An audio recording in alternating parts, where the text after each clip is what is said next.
I was behind. Welcome to Preecaaap, UFC Des Moines, Iowa, Sandhagen versus Figueiredo.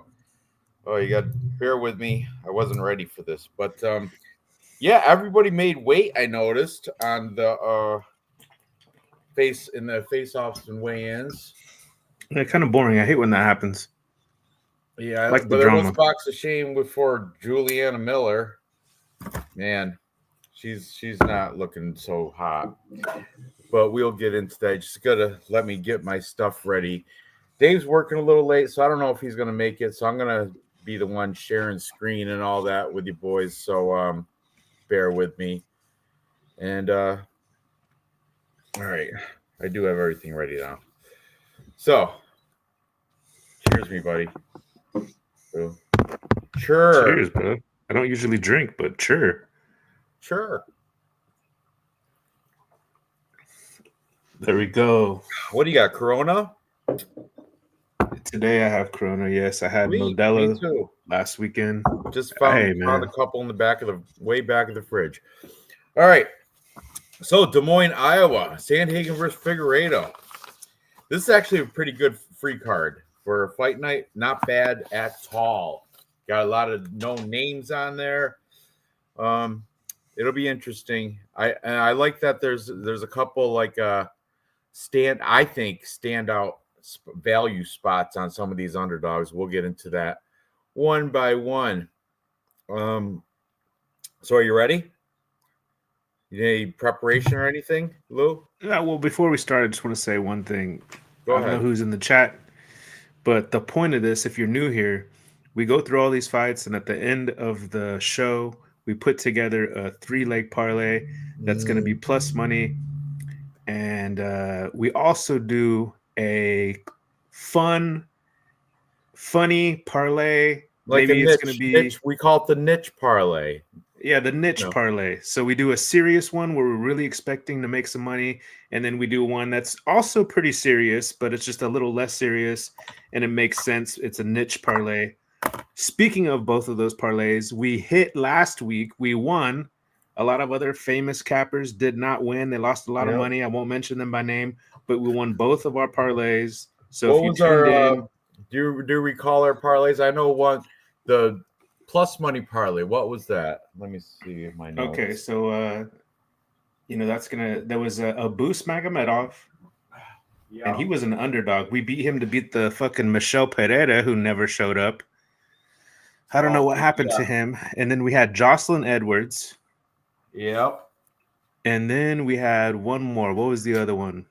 I'm looking right now. Oh, Evan Elder. Our boy Evan Elder. Yeah, that was easy. He won a unanimous decision. And aside from that, we also had the Black Lives BLM parlay that also came through, and that was Randy Brown.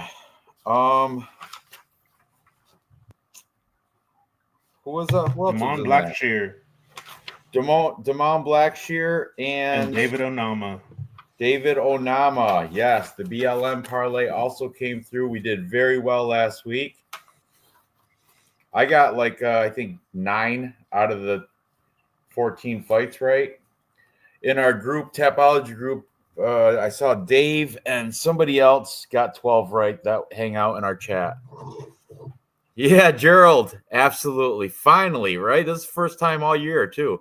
But we did hit both of them, so that kind of makes up for it, right? We're going to, here on out, we're going perfect. Perfect! Yeah, that's right. Oh, man. Think positive. All right, let's get into this, starting with the first fight. The curtain jerker. We have this female. This is a lackluster one, I'll be honest with you. But we have Juliana Killer Miller taking on Ivana Petrovic. Both these girls are not that good, but I would say Ivana Petrovic is levels ahead of Juliana Miller, and the stats say so as well. Live on DraftKings Sportsbook, we have Juliana Miller at plus 205. Ivana Petrovic, I don't care how you say it, She's coming back at minus 250, which is about 70% probability that she should win at minus 250. That's probably the play I'm going to go with. Both these girls are kickboxing based, so I don't think it's going to get to the ground. Actually, I think Juliana Miller does have a little bit of wrestling.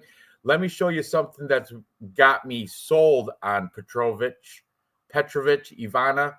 And that is, I was going through both their Instagrams, and look at this picture. Boom. This is who Ivana Petrovic has been training with. We got right here, Valentina Shevchenko.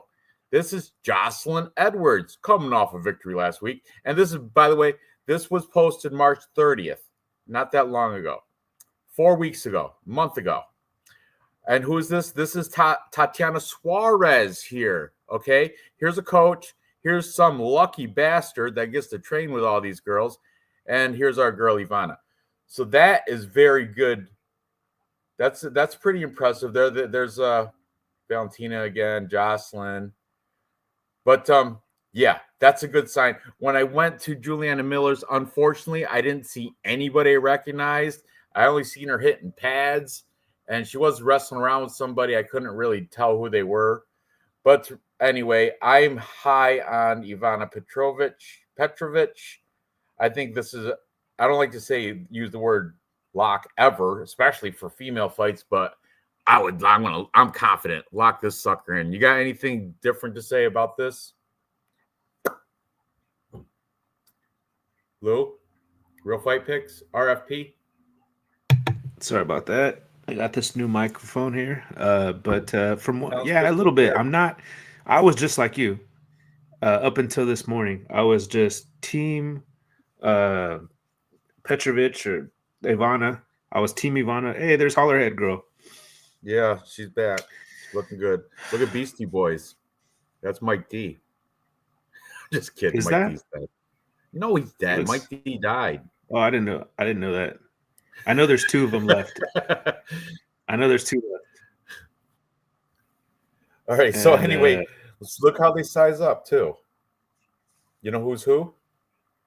Yes. Who's on the right? The prettier Who's on one our right is- when you're looking at the screen? Who's this one right here? Who's this one? The prettier one is Ivana. Correct. And there's the And the less goofy- prettier, there she is. That Goofy is Juliana Miller. Killer Miller. And watch, and she had to use the box of shame. I don't know what type of shit she's talking right there, but those puppy dog bedroom eyes are gonna get clobbered. And look at right here. Looking special. Looking like, yeah, she looked like she got dropped off at from a frat house party last night. You know what I mean? Just rough. I don't know. She did have a bad weight cut. Used the box of shame. I don't like it. I'm heavy on Ivana. Yeah, I don't know. You settling on that too? Perfect. I'm gonna settle with you. I'm gonna pick Ivana. Perfect. But I'm just saying, let me just tell you, I was betting on this. I was gonna put Ivana in a parlay, but I'm not doing that now after doing research. I mean, she's primarily they're both well-rounded. They're both gonna mix it up, but they both favor the grappling. And honestly, I heard Miller is the better grappler of the two. That's up for debate. I mean, I'm just saying, I was betting, and I did for real. I scoured through a little bit of her, and I was her. Look, 10th Planet Jiu-Jitsu. That's good for grappling, for real. I'm not even lying. But I scrolling through her. Here it is, her Instagram, and nothing was telling me. Right here, she's throwing kicks. So no, I was looking for grappling specifically. When I was going through Ivana's, I did find. Look. I did find that she was a brown belt. Now, when I was scrolling through Juliana Miller's, I didn't find any belt colors. I just find stupid pictures of her with that mask and her. Look, trying to defend punches. That's what she's going to have to do. And she got the stupid mask on. She can't wear that mask in the ring. Those punches are going to be right on the bare skin, baby. Hope she gets ready. And here she's talking like a little college girl. It's really, I can't, I don't want to play the audio because copyright and all that. But Ivana's got that tough East German, that East European. A few moments later, ground and pound. Look, she's not wrestling. She's just, I don't know. I think she's going through the motions, doing all the stuff that was for bet. That was for a bet promotion right there. I think it's like bet 365. I don't know. It's for some bet promotion right there. One of the most powerful stories in combat history. Get out of here. Nobody wants to. Yeah, go with the girl in the background. Go Petrovich. All right. Moving on. You ready to move on, or are you still messing around with Juliana Miller? Well, I'm just saying I'm not. I just want to make it clear I'm not as high on Petrovich as Look at you her are. partner. Look at. Is this Valentina? It is not. Is this Tatiana Suarez? It is not. Look at her partners compared to Ivana's. Who Ivana's training with? Compared to who? Let's do it again. It's so fun. Let me go back. There's Jocelyn Edwards. Here it is. Jocelyn Edwards, Tatiana Suarez, Valentina. Now Juliana Miller's training partners. Yeah, let's look at hers. Some chubby Asian girl. Her name is Lisa Holtz. Melissa Amaya. MMA. Helen Ayansa Peralta. Yeah, careful for these. Look out, Juliana Killer Miller. Yeah, Future come on, champions. guys. Just use your head. Use your head on this one, and let's move on. We've spent way too much. Word up! Oh, Raw Torque got 12 last week. Congratulations, Raw Torque. I think you finished 10th out of the Tapology group 926 or yeah. Miller Sub Chaser, Gerald or Chaser Dangerous offer back. Petrovich will have to be careful. I think she will be careful. Careful of this one. Be careful of this one. Lisa Holtz. Lisa Holtz MMA. She's probably the toughest one there. I bet you. I bet she. I don't know these girls. I don't put the fade on them. All right, moving on. Next, next we got the big boys. Sure. Okay. We have Dontel Mays taking on Thomas the Train Peterson. Is that what it is? The Train or Tank Engine or something like that? Toot Thomas the Train. Dontel, you guys all know about Dontel Mays. 11-8 as of recently. He's been not that good, man. I'm gonna be honest with you. That last fight right here against Walter Walker, he would look like he was just going through the motions. I don't even know what he was doing out there. It was horrible showing there. Before that, Shamil Gaziev, unanimous decision, beat him. This is a good win against Kyle Machado. Before that, he lost to Rodrigo Nascimento, and prior to that, he beat Andre Arlovsky, and he knocked him out. But that's an old-ass Andre Arlovsky. Okay, now on the other side, Thomas the Train Peterson. Thomas is a wrestler from Minnesota. He wrestled at D1 Minnesota heavyweight. He's coming off a loss to Shamil Gaziev TKO, knocked him out. Right here's his debut. Muhammad Usman did get a win there, pretty decent win, I guess. Oh, this was his debut where he lost to Jamal Pogues. And you know what? I recall that fight. After 2 minutes of the first round, zero cardio left for Thomas the Train. Nothing left in the tank. I noticed that. Prior to that, he was Contender Series, LFA. But this one where he gassed out against Jamal Pogues, you could say, and it did go, he made it to the end, but I'm just saying he was open mouth breathing hard after like 2 minutes. I don't know. I'm going to chalk that up to first fight UFC debutante jitters. So, okay, we can give that. And he beat Muhammad Usman, and then most recently got knocked out with Shamil Gaziev. But man, I don't know, something This sounds so trappy. The thing is, Dontel Mays, he's got way better experience. He's fought and beat better competition here. Let's look. You know what sticks out in my head is where he face humped Josh Preecaaap right here. Elbows from crucifix. They should say pelvic thrust from crucifix because that's really what happened. You can play that back, look it up. It was a UFC fight night back in December of 2021.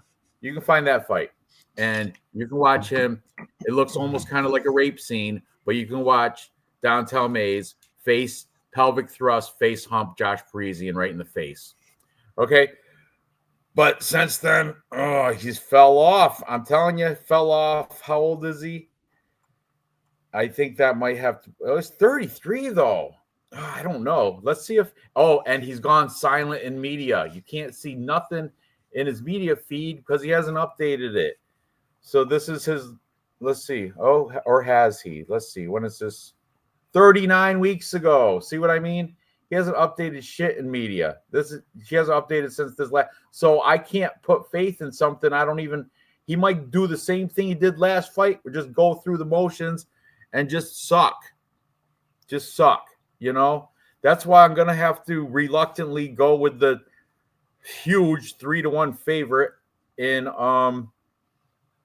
Thomas the Train here. Share this tab instead. Thomas the Train minus 325, but that might have to be my play. I do want to take this right here. I want to take Dontel Mays plus 3.5, meaning all he's got to do is survive and win one round, get a split decision, and boom, I win. But I can't have faith in a guy that just come off a bad loss. So, and that performance was so shitty too. Let's see. When did he get knocked out in that one? Or he got heel hooked. Round 1, a minute and 20 seconds in round 1. Before that, he had that piss poor performance against Sandhagen. Yeah, I'm gonna go with Thomas Peterson. I don't care for it though. Something stinks about this. Something stinks. What are you gonna do, Real Fight Picks? I 100% agree with you as far as the something stinks, because I also was no problem on Thomas Peterson before today. And I've been on Thomas Peterson, and then, they have the common opponent in Gaziev, and Mays was able to survive. Peterson could not get past the first round. Like you said, he's kind of known for gassing out. He is going to be the more local. He's going to be, I'm not sure if he's from Des Moines or if he's from Iowa. I know he's kind of from that area. And Thomas Peterson's he went to college in Minnesota. Who are you talking about, him or Dontel? No, I'm talking about Thomas still. Yeah. He's apparently he was a wrestler. The only reason I'm going to stick with my pick with Thomas Peterson, who I was actually going to put in a parlay, and I'm not anymore. I'm not doing that anymore. I don't trust him. But is because he's a wrestler, and Dontel Mays has been taken down by strikers who wrestling is not their background. So I don't see how he's not going to get taken down by Thomas Peterson. The only thing is I've never seen Thomas Peterson really control somebody, and Dontel Mays does have a ton of experience. He's going to have the UFC experience by far, even though his record is shit. But I'm just like you, dude. I feel like I have the same confidence in Thomas Peterson as you do. I'm taking Thomas Peterson as well, reluctantly as well. Something stinks to me as well. Don't like this so far at all. So, yeah, I'm on Thomas Peterson now. And, Dontel Mays, he's got much more experience. He's only 3 years older. Let's see the tail of the tape. He's got 5 inches of height on him. And what's that, 6 inches of reach, 5 inches of height. Holy shit. Yeah, I think I just can't trust Dontel Mays to face hump him like he did Preecaaap. And the Minnesota wrestling, D1 wrestling's way better than Kentucky judo. That's what our boy Mays, King Dontel Kong Mays is bringing to the table is Kentucky Judo. Lord Kong. I don't like it. Something stinks about it, but I'm going to take Thomas Peterson. He's not going in any parlays or anything because something stinks. And Dontel Mays might get a scratch off play from me regarding this. All right, you ready to move on? Next, we have Gaston Bolaños. What's that? Oh, I said yes, I'm ready. Okay. Gaston. Remember that song from Beauty and the Beast? I don't remember how it goes, but every time I see Gaston Bolaños, I think of that guy, Gaston from Beauty and the Beast, that pompous, fight like Gaston. Won't you cheat like Gaston? That guy. Gaston Bolaños comes in with a record of 8-4, taking on Quang Li from China. Nobody likes to hear China. Vietnam, actually. Vietnam. But I think he is still from that whole what's that? Chinese looking for a fight. What's it called? The Road to UFC or something? We'll find out about this dude. Oh, look at the casual prediction. 86% on Bolaños. Where's he from? Argentina? Peruvian. That's right. Okay, Quang Li. Bang. Quang Li. 8-2, coming off 2 back-to-back losses Long Zhao and Chris Gutierrez both took care of him.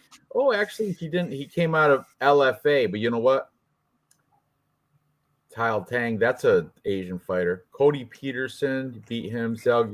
Okay. Henry Huff.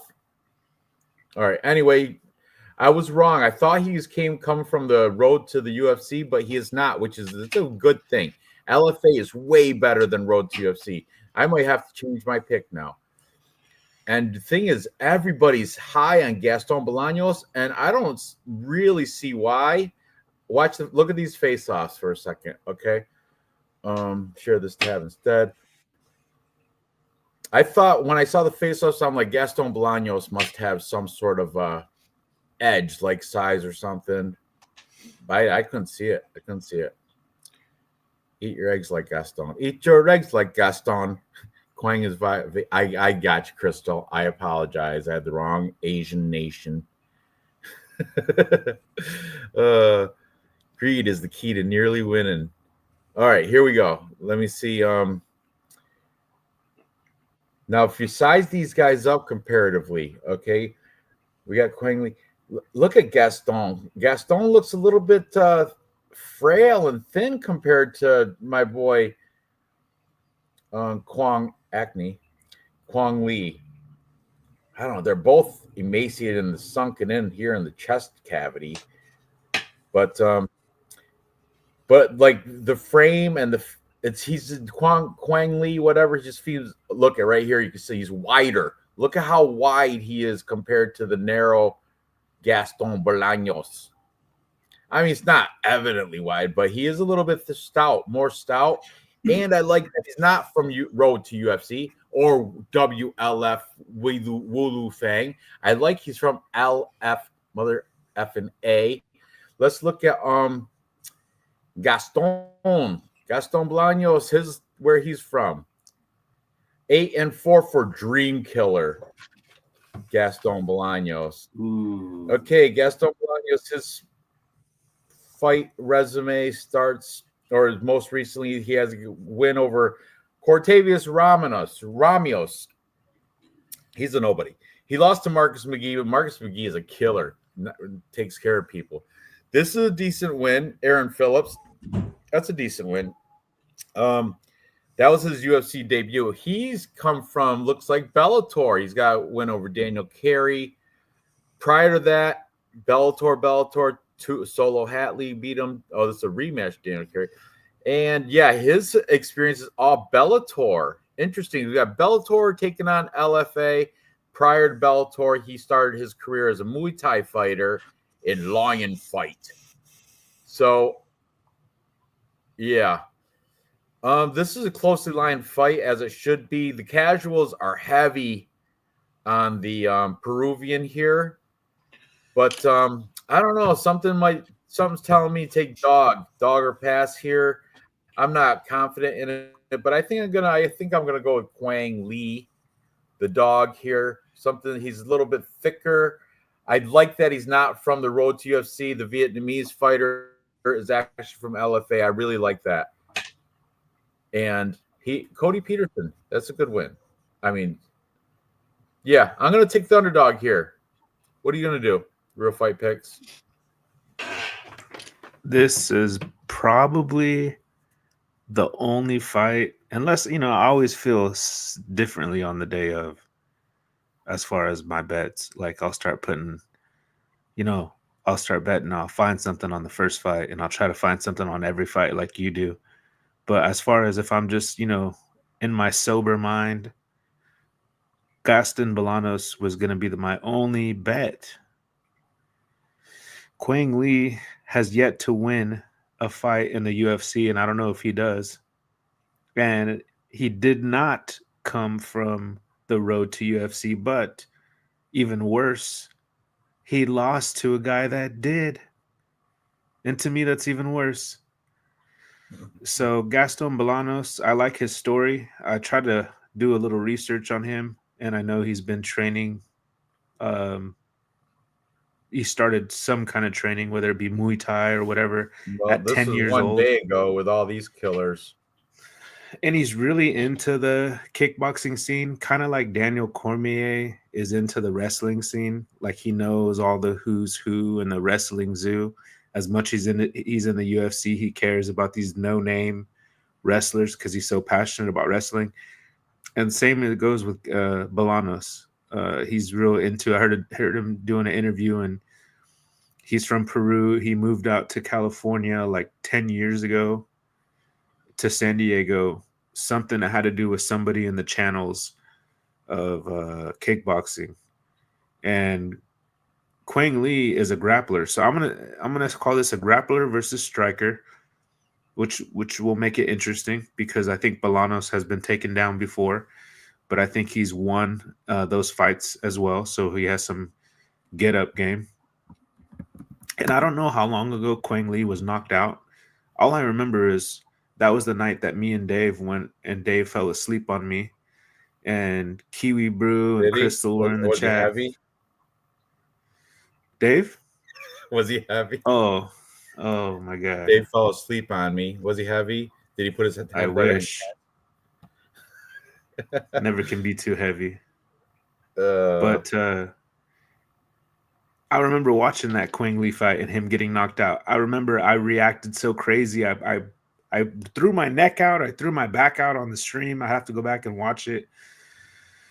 He really let me down. So John, okay, look, I found some tips. Quang Lee, here's John Castaneda. All right. I don't know who Nat McIntyre is or Noah Gasho, but I definitely know John Castaneda. He fought like last week, didn't he? Didn't John Castaneda fight last week? yeah, I think, yeah. And I looked at Gaston Bolaños, and he's out of look. Share this tab. I'm just saying real quick. Claudio Puelles. I know that name. Aside from that, I think is that Daniel Marcos right there with the red hair? Isn't that him? He's fighting, right? He is This fighting, weekend. but is that him or not? It looks like it looks him. close enough. I don't know. Same He's thing, gonna lose too. I don't want a spoiler. Spoiler. The dude with the stupid red hair, he's probably gonna lose tomorrow too. Anyway, Yeah. But I like that. I was checking out Quang Lee and his shit. Share this tab instead. I like that. I see John Castaneda right then. That's definitely homeboy fought last week. So He lost. He he lost did too. lose. He did And lose. But you know what? I like that it's active, and he's in there. And this was 4 days ago. So he's putting it in America, not over in like Vietnam or anything. So he's already over here. And where's John Castaneda? That might actually be Mexico. No, that's I think Arizona or some shit. Anyway, I like that Quang Lee's kind of acclimated himself into the American society right here.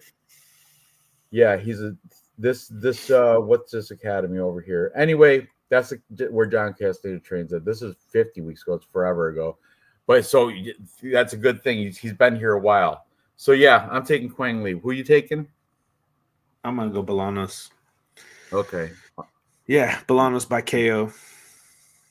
All right. Let me see. I think he eventually finds it at some point. I could see Quang Lee coming out winning 2 rounds, 2 rounds.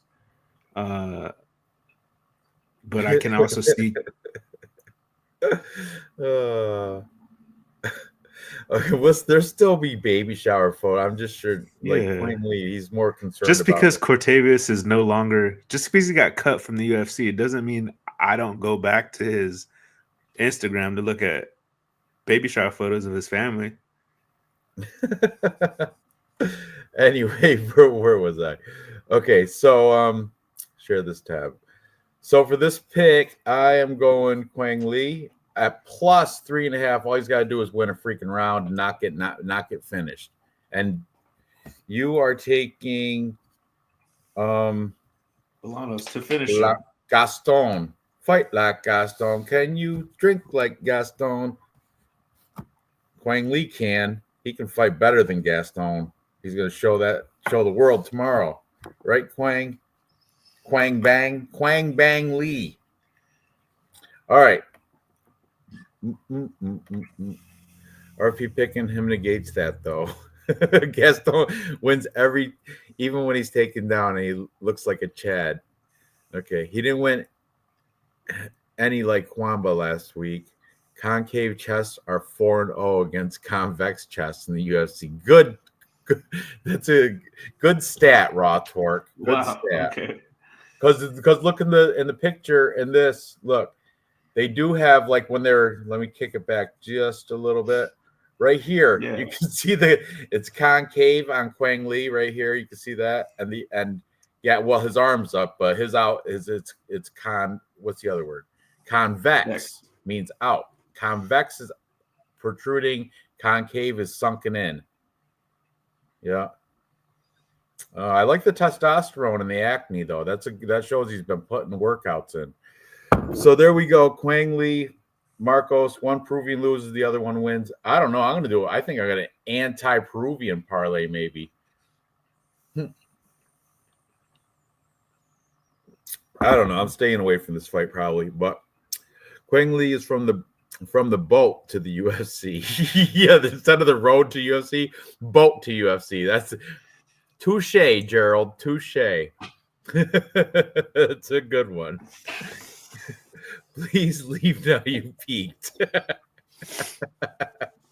All right. Quang got knocked out in Singapore. I was screaming Longwood KO. Yeah. And he did, because I'm always right. Imagine being so unfit, reacting KO throws your neck and back out.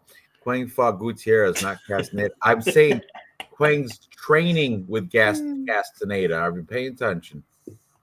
Pay attention right here. Share this tab. Where's that picture? And this was like recently. What's that? Right here. It was 4 days ago. 4 days ago. There's John Castaneda giving him pointers. He's got his sneakers on, though, or something. Wrestling. I hope they're wrestling sneakers. Both Peruvians. One will win, the other will lose. Des Moines. Dig a tunnel under the octagon and capture Gaston. RFP fading an Asian. Surprise, surprise, right?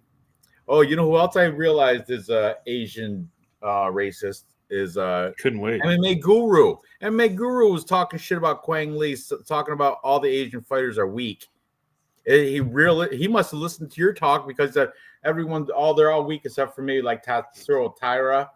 I'm like, wow, that sounds familiar. Where'd you get that, Guru? When watching Real Fight Picks? All the greats want to be like me, bro. Yeah. Quangpocalypse. Is that what he say? Quangopolypse. Anyway, Quang striking sucks. True.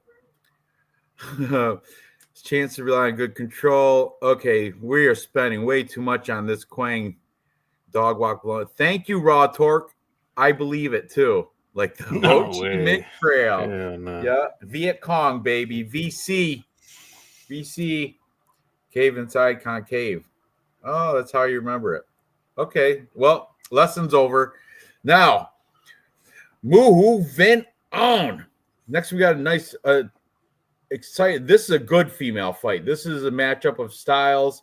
We have the striker, Marina Rodriguez, taking on the grappler, jiu-jitsu practitioner, Jillian Robertson. Beautiful redhead. Well, so I've noticed today, Real Fight Picks has a thing for her. Oh, she's not bad for Canadian. No, not bad at all. Probably one of the better ones. She's got some weird thing. I don't know. She's got that trashy look. I don't know if it's a good thing or a bad thing. And she's a minus 300 favorite. So let's see what they look like facing off against each other as we break this down. Okay. Marina Rodriguez comes in here at 17-5-2. And she is, I have written down, the line did move. She's plus 195. Jillian Robertson is 15-8 from the Goat Shed. There she is. Pretty girl. Hot, like fluorescent skin almost. Like it's so bright. And you know what? During the face-offs here, I'm not playing with sound, of course, but somebody goes, "Put your money on red." As soon as they got up there, somebody in the crowd wrote, "Put my money on red." Or something. That was awesome. Awesome. I was like, yeah, I might put my money on black though, because hear me out. Jillian Robertson, huge favorite. Odds right here. Share this tab. Okay. Jillian Robertson is minus 238. These Tapologies at minus 300. So the line has shifted substantially too, because people are getting wise to it. Because Marina Rodriguez she had that, let's check her out. And she had, look, I know she's got 4 losses in her last 5, all right? However, if you go past the last 5, Marina Rodriguez, are you eating like Doritos or something? I can hear them. No, I'm just. All right. Anyway, so check it out. Marina Rodriguez. All right, she got a split decision loss to Yasmin Lasundo. Split decision loss to Jessica Andrade. Okay, she beat Michelle Waterson Gomez, which isn't a crazy win. Oh, did performance of the night though. Okay, she lost a unanimous decision to Verna Jandarova. That was because of Verna's takedowns and wrestling control. Amanda Lemos knocked her out with hooks in round 3. Yuck. Okay, but here's her stretch when she was doing her best. In her peak, she beat Amanda Hebas again with the Michelle Waterson Gomez. Christ, how many times? All right, this is what sticks out. Mackenzie Dern is probably the best, aside from Verna Jandarova. That's close call, right? Mackenzie Dern, though, is arguably probably one of the best jiu-jitsu practitioners, and she could not, and she had her down. She got close, like round 2 of that. She like went right to the bell, and Marina Rodriguez's face was starting to turn red, but she lasted to the ring, and Mackenzie Dern lost because she couldn't submit her on the ground. Marina Rodriguez has developed, and look, a split decision with Zhao Nanyan. That's good. She's developed a get-up game that I'm not saying her takedown defense is great, because she will probably get taken down by Jillian Robertson. But the thing is, her get-up game is good, and if you look at the face-off, she does have a little bit of length and height onto her. So I think she can like keep it standing with the volume punch, because she's gonna be the way better striker than Jillian Robertson. Jillian Robertson's got to be aggressive and go for takedowns, and she probably get them. But I think Marina Rodriguez is gonna pop back up. I don't know, man. I've been back and forth with this too many times, but I got to go with the dog. This is a dog or pass, right? This is for a female fight where it's matchup of styles, and you know it could go either way. Let's see the tail of the tape real quick. Okay, Rodriguez is 38. Oh, never mind. I didn't know she's that old. I thought she's like 33 or something. And Jillian Robertson is 29. Yuck. Almost 30. But still, that's an 8-year difference. However, female fighters, it's kind of like heavyweight. You can still fight into your early 40s. Look at like Holly Holm, and you can. It's different than bantamweight males. I don't know what are you gonna do here? I'm still on the fence. I'm gonna wait until you in the chat convince me one way or the other. What are you thinking? I'm afraid to say things because Crystal, but I'm gonna say it anyways. Don't be afraid of Crystal. He's just a bully. Look, if I want to be afraid of my peers, I'll be afraid of my peers. All right, but Marina, I think, has been taken down in every You're fucking a fight. necrophiliac if you think Jillian's pretty. Because she looks dead. Yeah. Oh, she There looks are like some pretty cigarettes.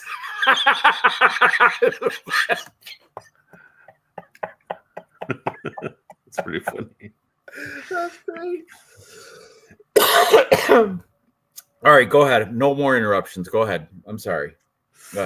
Well, Marina's been taken down in every fight, and also, I think the difference between, because I heard MMA Guru use Mackenzie Dern as a reason why he picked Marina to win the fight. And you know what? You guys might be onto something. If Marina goes out there, she gets taken down, and she fucking pops right back up and fucking dings cigarettes in the face like 3-4 times in a row, I would not be surprised. But 38 years old versus 29 years old, Jillian's shown to be an actual MMA fighter, and she's having a nice career for herself. And I know we kind of all probably looked at her in the past as somebody who's just not good, right? Who's just gonna, be boring and not win, and she's kind of tricked us a little bit. She's pretty decent. So just for this fact that she's gonna take down Marina, and she's a better wrestler than Mackenzie Dern has a 17% takedown accuracy. Yeah, she's horrible. 17% takedown accuracy compared to Jillian Robertson's 39%. And she's gonna try 3 times. Read that. Yeah, but didn't she lose? But Agapova is not nearly the striker Marina Rodriguez is. Agapova would get tore up on the feet from Marina Rodriguez. Marina's 38, and that's probably why she's fucking lost 4 of her last 5. So I'm not, it's not a hot take here. I'm with Robertson. Easy. I wish I could put some money on Marina. I wish I could. What will I do? Like a long shot parlay, make me rich parlay with Marina Rodriguez? You fucking bet your ass I am. Maybe I'll parlay with that with Ryan Loader. We'll see. But as for my Tapology pick, that's going to be Robertson. I want to go with Marina, but you make good. I was all about Marina until I saw that 38. But I got to remember this female MMA is a lot different. The age thing, they sometimes get better with age. They mature in the like ring maturity. Because the physical attributes, they don't really. For women, I can't tell you, but I would assume they don't.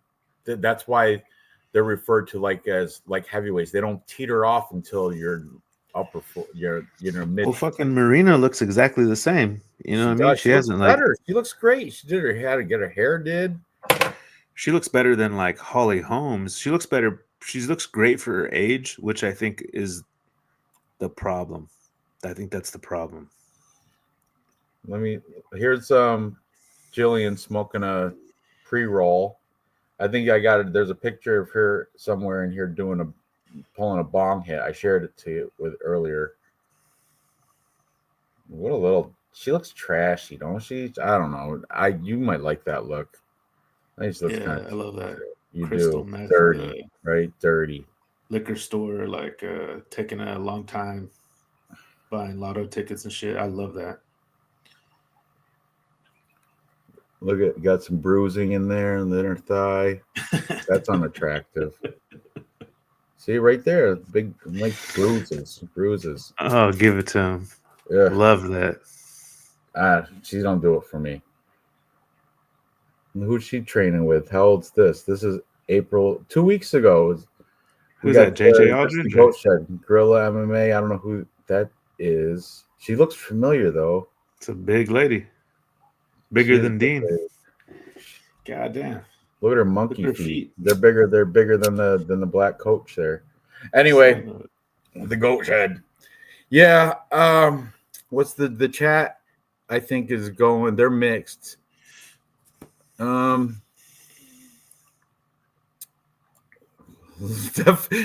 like she plays the lottery. It sure does. Good one. Standing around the kiosk. Gas station trap. Okay, all right. Now you guys are getting harsh on poor old Jillian. That's my little 7-Eleven hottie boy. Oh. Okay, so yeah, I think at plus money, I'm gonna leave Marina Rodriguez. She's plus 195. I'm gonna take a look in the on this. Here we go. I'm doing my pick.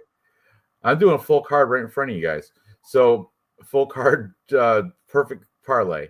Marina Rodriguez plus 3.5. All she's got to do is survive, not get finished, and win a round. I think she can win round one. If she does that, I win my bet. Add it to the parlay. So that's done. Moving on. Next, we have up the car. Oh, who'd you took Jillian? Oh, I got Gillian for sure. Gilly. All right, and I'm taking Marina.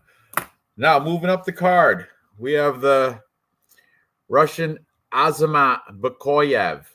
Yes, his name ends in EV, and he is got a Russian flag by his name. Let's check out Azamat Bakoyev. He's taking on Ryan Loader, Man of Steel. I like Ryan Loader, dude. Ryan Loader is so underrated.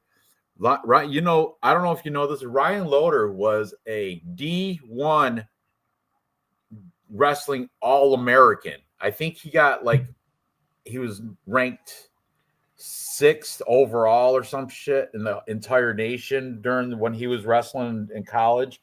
And you know where he wrestled? Northern Iowa. Coincidentally, where's this? Des Moines, Iowa. So this is kind of gonna be. He's I would assume he's local. Like he's got a lot of backing. Look at Bokayev, 86%. 86%. There's Dave. What's up, buddy? How was work? You're welcome to join us, Dave. We could use some help. But anyway, we are managing. But 86% of the casuals love Bokayev. You know why? Because he looks like a killer.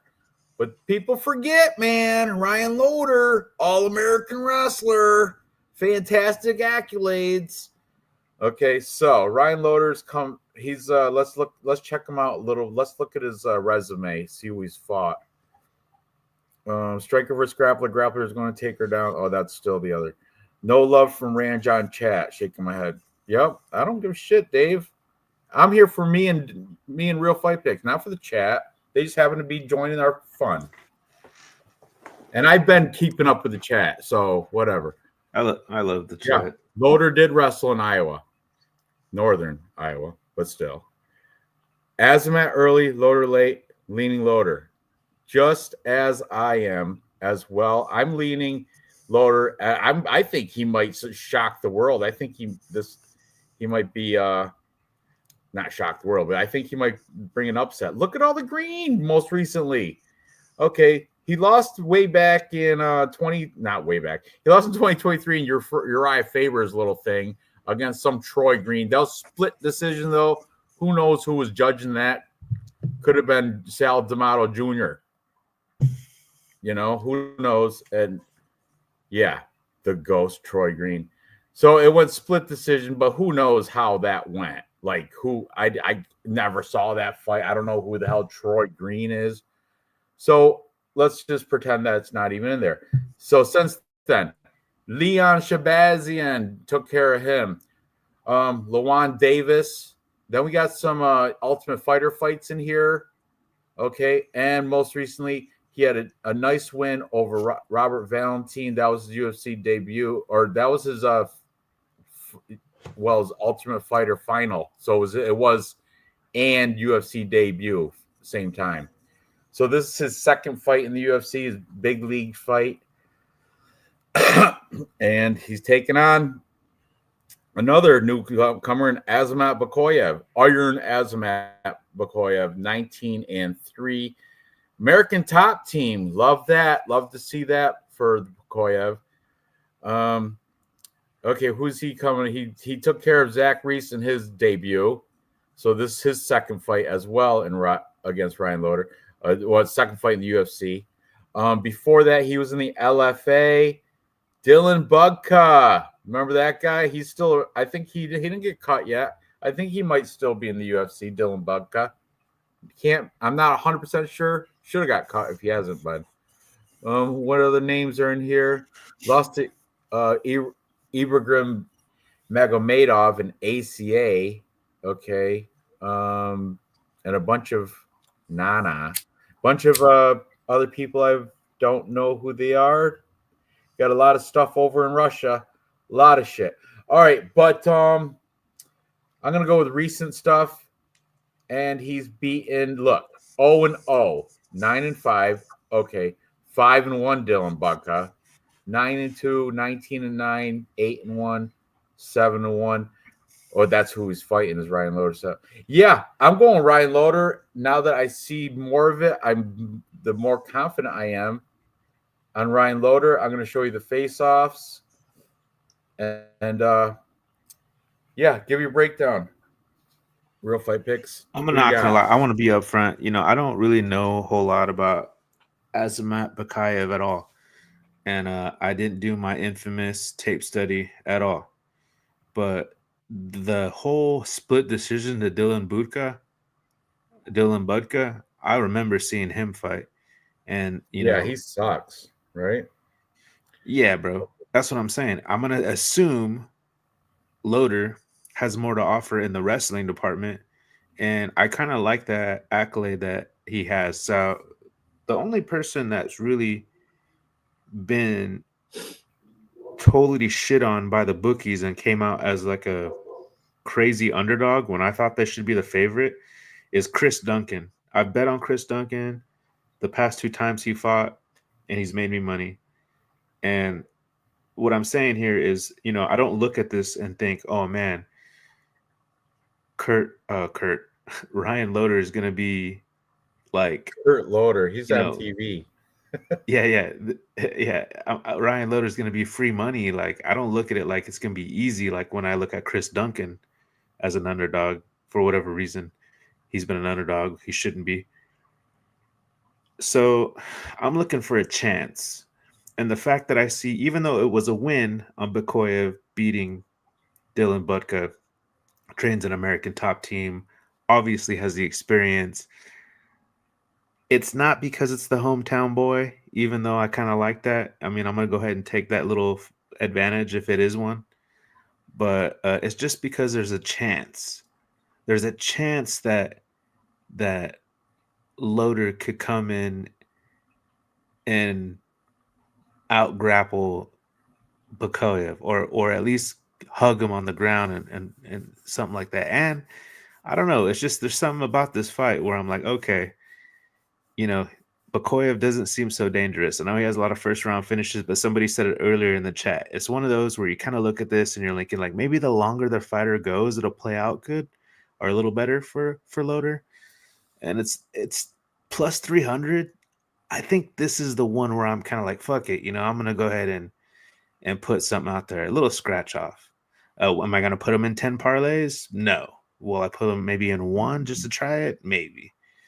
So yeah, he's not the best underdog I've ever seen, but when you get a card like this, you got to pick your spots. So this is I think the one. I already got him in some parlays. I know that looks. There's Max Griffin. How old is this? 3 weeks ago. So this is the same camp. Team Alpha Male. You like that, right? That's over your neck of the woods.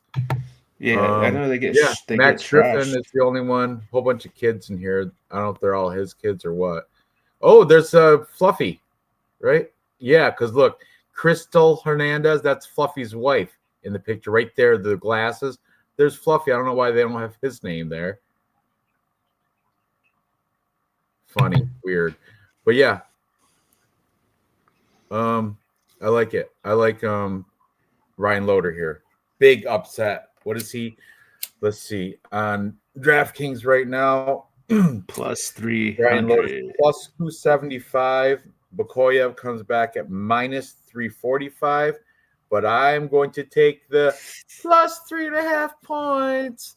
But I love the plus 3.5. You know, it's how I've been winning lately. And the only That's a great bet. DraftKings, that's That's why a I love great bet. DraftKings to give the plus 3.5. You know how it goes. I've been showing you last week. Was it last week? I hit because Carlos Prates lost, but he won because the plus 5.5. Yeah, remember? I was so tight because I lost the hoodie to Dave over there. I was like, double or nothing, Dave. I was so cocksure. Fucking Carlos Prates, that damn cigarettes. But anyway, Ryan Loader plus 3.5 is plus 150. I like that. All he's got to do is survive and win one round. If he does that, I win, and I think he can do that. I think he's going to surprise everybody and beat Azamat Bakoyev. Fuck that guy. Yeah, trains with Fluffy is right. Hug him on the ground. Yep. Imagine being named Crystal. That's a stripper name. Okay. How is Loader's cardio? I think I couldn't tell you, but I reckon it's gonna be okay. He's leaner than Azamat in this face off right here. See how he's look leaner. Muscles take more oxygen to pump the blood through. So if anyone dies from cardio, I don't think either one of these guys are going to die out from cardio. But if anyone does, it's going to be Bokaev, I would assume. It's hard to say, though. American Top Team and Loaders train Alpha Male. And boom, here's a good size comparison side by side. Look at, you got long, lean Loader, short, stockier, girthier Azamat Bokaev. I'm going to go with the leaner, the D1 All-American wrestling over. And, this is Russian, not Dagestani Russian. This is like Moscow Russian. You know that. Bokaev is Moscow Russian. Let me see if I can find. I want to see if it has a little bit more details. Screw it. Anyway, so that's my pick. Is Ryan Loader. What are you doing? I'm going Real with. fight pick? I'm going to go with Kurt Loader's nephew there, Ryan. Wheat. Both of us on the plus money underdog. All right, moving on. Another female fight. We are so lucky. We get 3 female fights on this card. Can't get that lucky. Next, we got. Oh, these are the oldies but goodies. They both should be retiring females. We've got Yana Santos taking on Misha Tate. I'm sure, I don't know if you guys, I've seen the Misha Tate sex tapes. They're okay. Nothing great. Can't beat off to them. I didn't know that. Hold on. Did you see them? Second. You saw them? No. I didn't know that they were out there. She tried to do that. She tried to pull a stunt. They're not like OnlyFans or not. It's like a grainy video, and it shows her completely buck naked and getting railed. What? I'm not gonna send it to you later. I'll find it. I'll send it to you later. Hey Dave, welcome. Right, how are you, buddy? How's work? Good to hear. So anyway, we got. You want to catch up, Dave, with all your picks, and then we'll jump back into this one? Not yet. Let me get settled in. I'm not even ready yet. Settle in, buddy. I'll keep going. Okay. Bro. Did you know anything about the Misha Tate? Yes. Golly. Dave knows about it. Why didn't I know about it? I'm upset. I'll send you the link. I will send you the link. She's buck naked and I think she's not getting railed. She's riding. She's on top. Riding dog. Be made whole. Right, like reverse cowgirl or some shit. I'm telling you. FOMO. All right. Doggy gases kept smacking his lips at the weigh-in too. Yeah, what does that mean? When they smack does that mean she's like dehydrated or something? I don't get that. I saw that. I noticed that. Maybe it's a new tick. Maybe Cottonmouth spoken with Jillian. Could be. D1 wrestlers have 7 minutes of cardio. I don't know. We'll see. Can you gonna say that about Bo Nickel too? Maybe. And stolen photos. They were like the sex tapes were all like something without her consent or some shit. I don't think so. Well, she knew they were out there. She knew they were out there. I guess. But anyway, back to the breakdown. Okay, we got Yana Santos married to Diego Santos. Used to be Yana Unitskaya. What an awesome name. She goes by Foxy though. But and then we got Misha Cupcake Tate. This is look at both of them are 2 and 3 in her last 5. Okay, we're gonna take a look at tail the tape. 38 years old for Misha, 35 years old for Yana.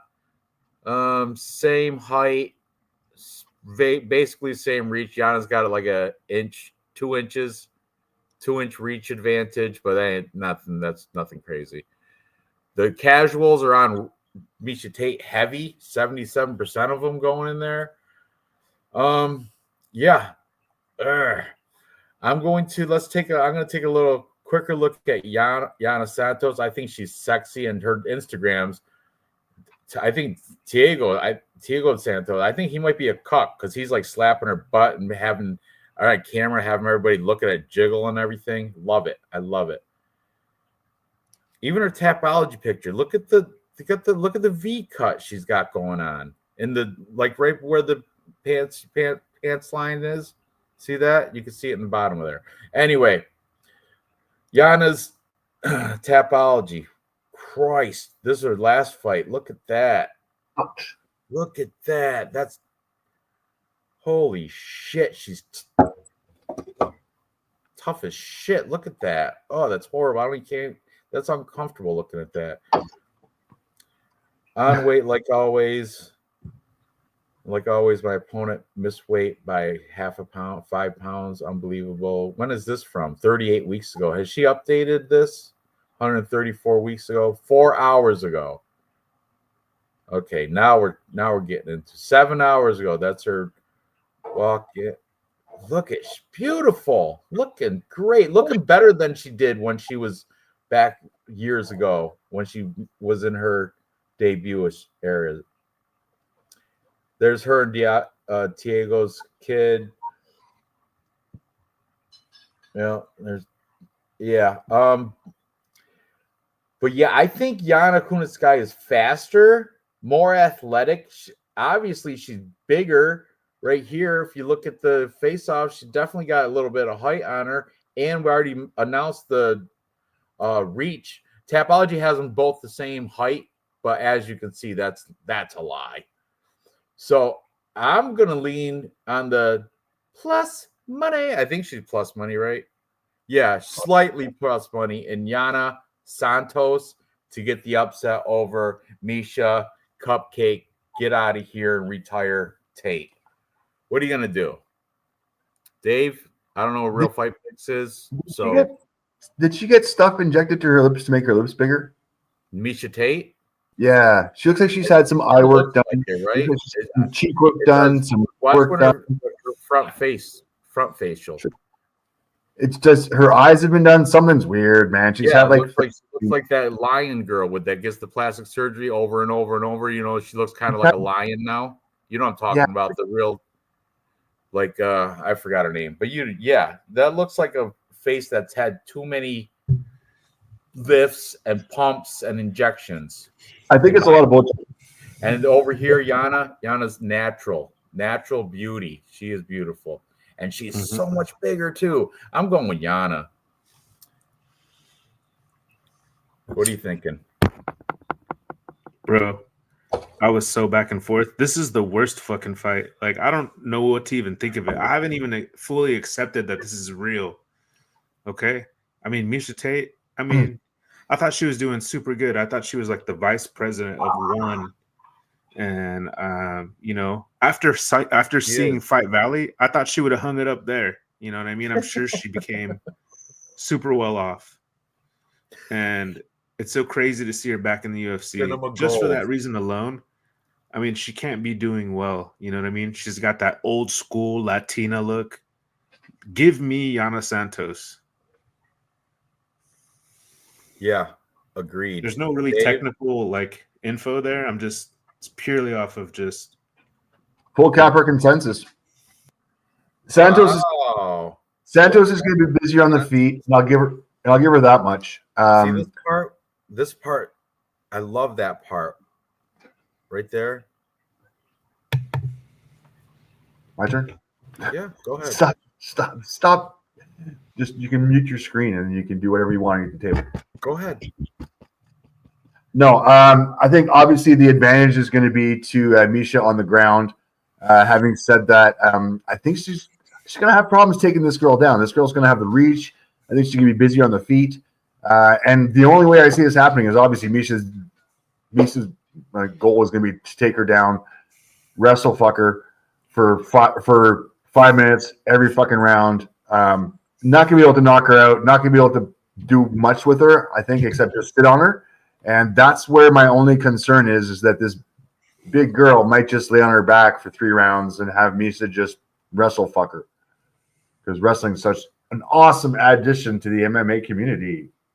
We love wrestlers. A little bit boring. I can't believe Misha Tate's fighting.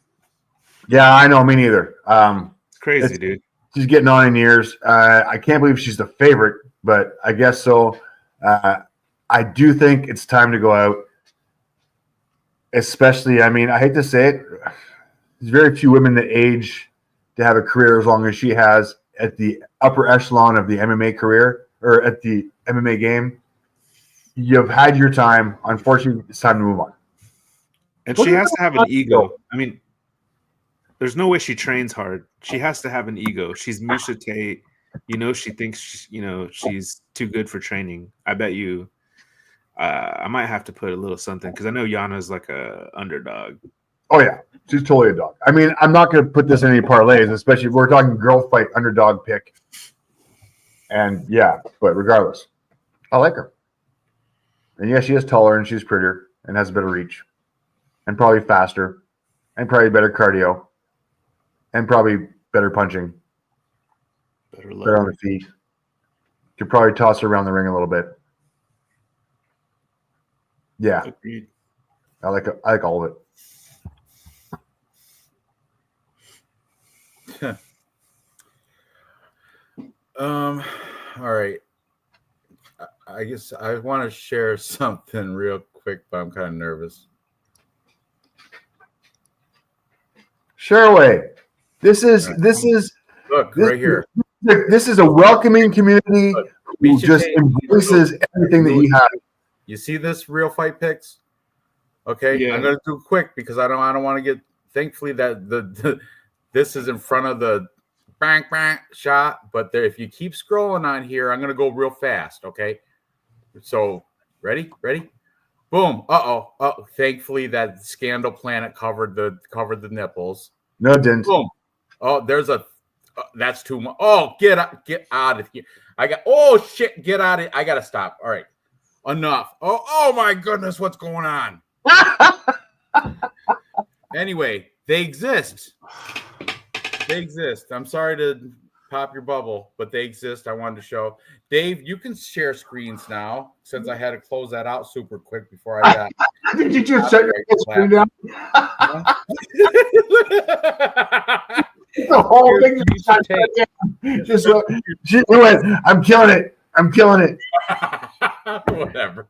But let them monetize. Let them put the no monetization. Well, There you go, chat. You guys wanted it. You're gonna go back. How many of our watchers right now are going back 10 seconds and hitting pause? How many? There's no chat right now. Notice there's no comments right now because everybody in the chat has gone back 10 seconds and hit pause, and they'll be back in 5 minutes. Literally, nothing we say for the next 5 minutes is going to matter because none of our chat's going to be there because they're off in the room fucking doing something else with our video on pause. Kiwi said coconut oil fight. Yeah, who would? Kayla Harrison take both these girls same time, I think. On pause. Tate and Yana taking Oh, on Kayla Harrison.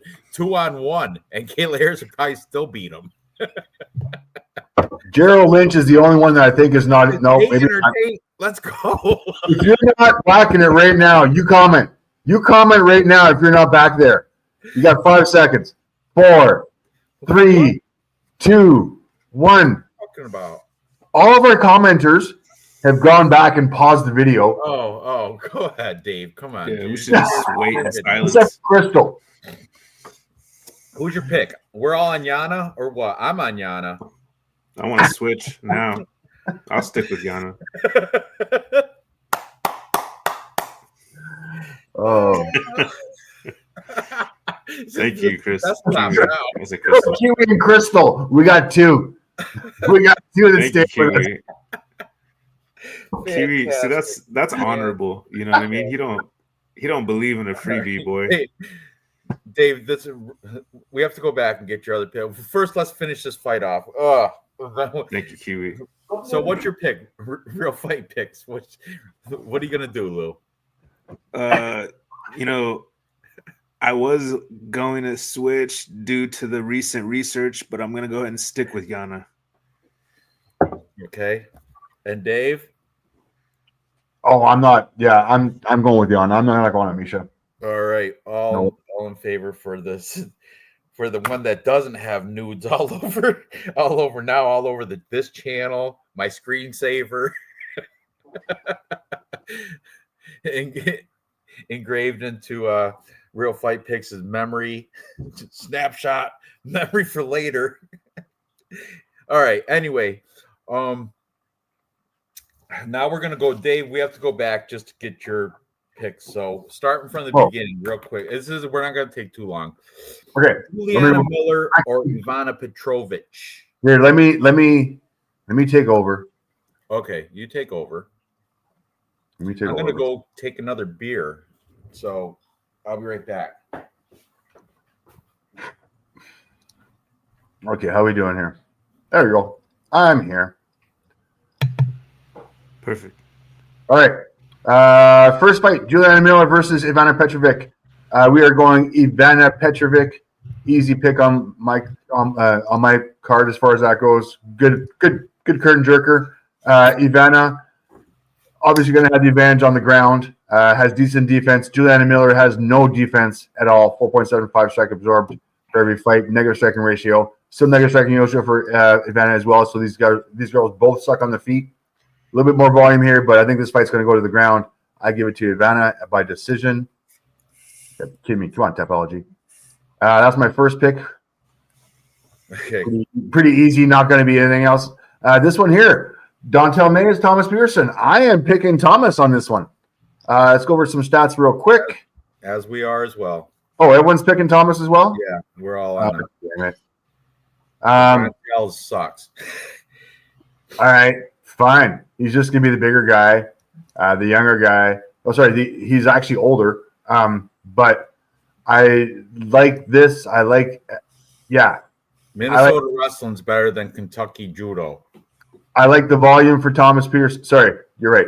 I like the volume for Thomas Pearson. I like the strike absorb for him. I like the ground game, 2.74. The takedown defense of 100%.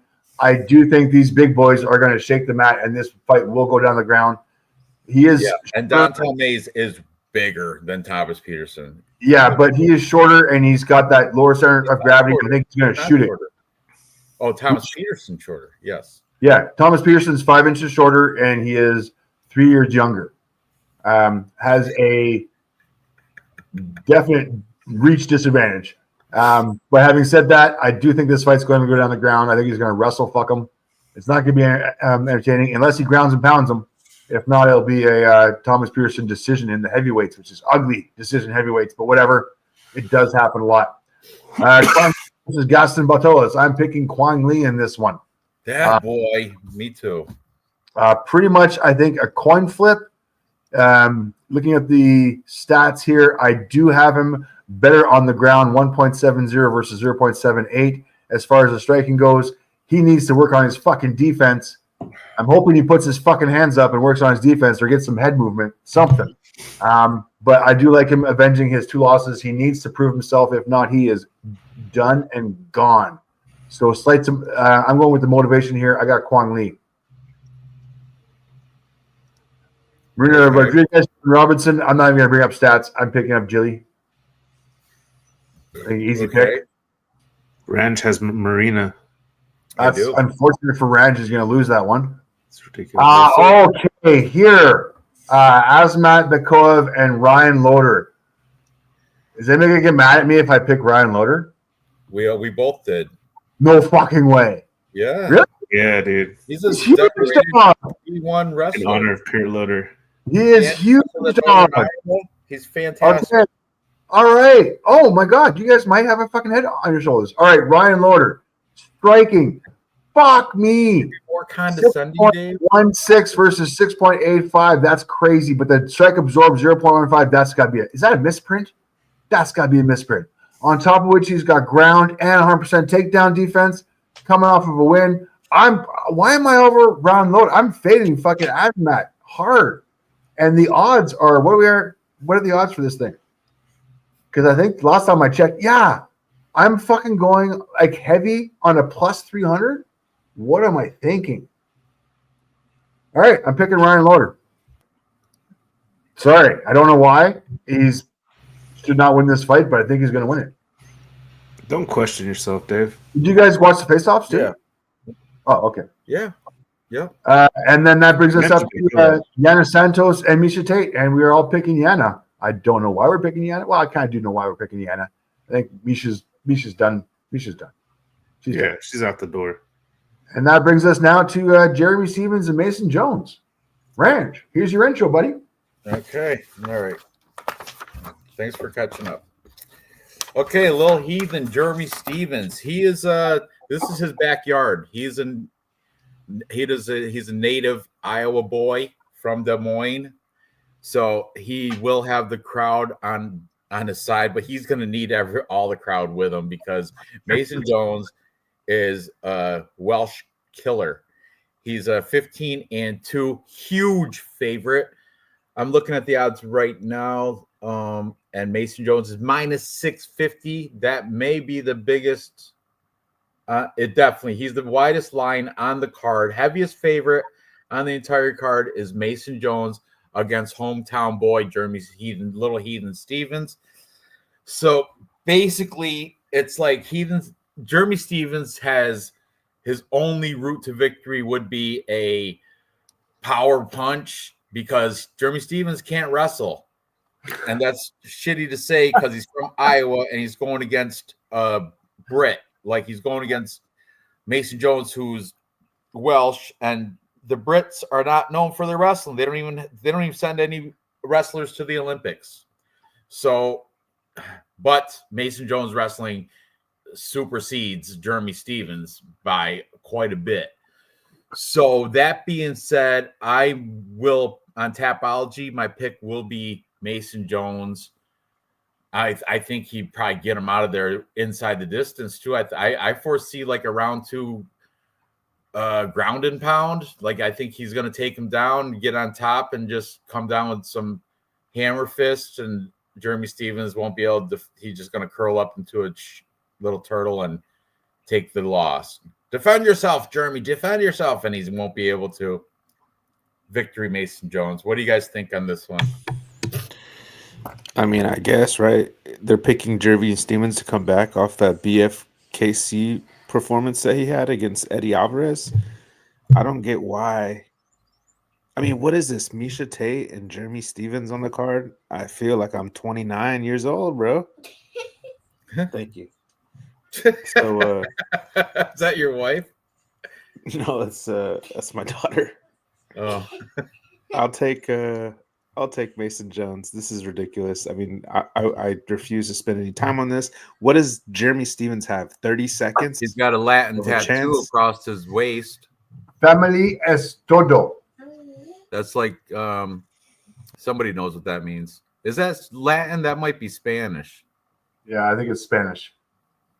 That's photo. What's that mean? Don't ask me. Yep. Come on. Familia Something es todo. family. Familia es todo. Translate it. Family is everything. That's There you go. Family is everything. yeah. I was gonna go family Mason is all. won't wrestle either. He'll just stand there and eat shot. And look at the cranium on little Heathen Stevens. He's got a bigger skull. He's bigger. He's bigger than Mason Jones. Oy, why? I don't like it. So what are you gonna do? Real fight picks? Bro, this is too easy, man. I'm going with I'm gonna be crazy. I'm gonna be daring, and I'm gonna go with the minus 500 favorite. Aye, okay. And Mason Jones.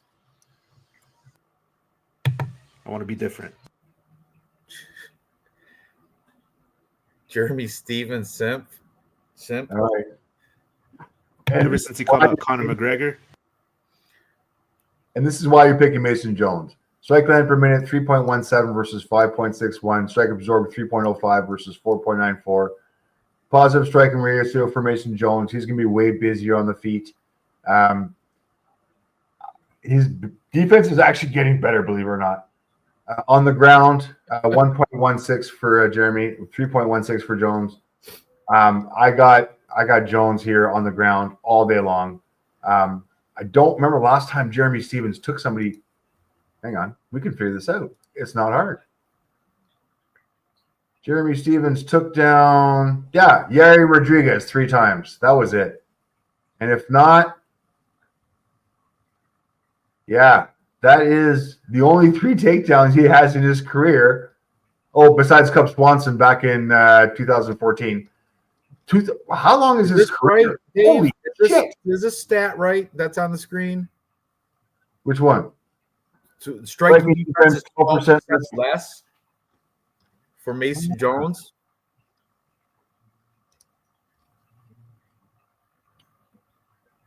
Striking defense for Mason Jones is 46%. Jeremy is 58%. Oh, that's a little less. It's not much. Like, come on now. You can watch these. 40-year-old lightweight? Come on, Crystal. Yeah. Come on. Exactly. The youth here is going to be so much faster. I mean, the first thing you lose is your speed. Last thing you lose is your power. So, yeah, he might have a knockouter's chance. But I do think Mason Jones is fighting for his career. He needs to fucking win this. If he puts another loss on this one with that no contest, that no contest is not a good look for him. I get it. It's a no contest, but it's still not a good look. Mason Jones needs to win this. Motivation there. This is why the odds are minus 550 to plus 400. Jesus Christ. Yeah. We're talking about this long enough. All right. Let me I've been doing a perfect parlay bet for this whole show. So why stop now? So for this next pick, I'm going to take actually Jeremy Stevens plus 3.5. I don't think he's going to win, but I think he'll win a round, and I don't think he's going to get knocked out or finished by Mason Jones because he's in front of his home crowd, so he's not going to give up. He's going to give it all he's got. I don't know if he'll win, but I think he will last, and I think he may even win a round. And who knows? Maybe he'll surprise and knock out Mason Jones. So I'm taking Jeremy Stevens plus 3.5 points at plus money. I'm a plus money junkie, hooked on the plus money shit, and I'm not going to take Jones at minus 650. That's ridiculous. I will be putting a scratch off on Jeremy Stevens. Difference in the payout. What? See the 6? I'm doing the full card, right? 6-pick parlay. Right now I'm at my payout for $20 bet is 408. If I take Jeremy Stevens plus 3.5 points. It jumps to, bam, 1,123 is the payout now. But instead, if I take Mason Jones at stupid minus 650, it just jumps up $60. It jumps up $62 or something if I take. Oh, that's ridiculous. So value everything. I'm going little heathens through Stevens plus money. All right, Dave, you can share now. Go ahead.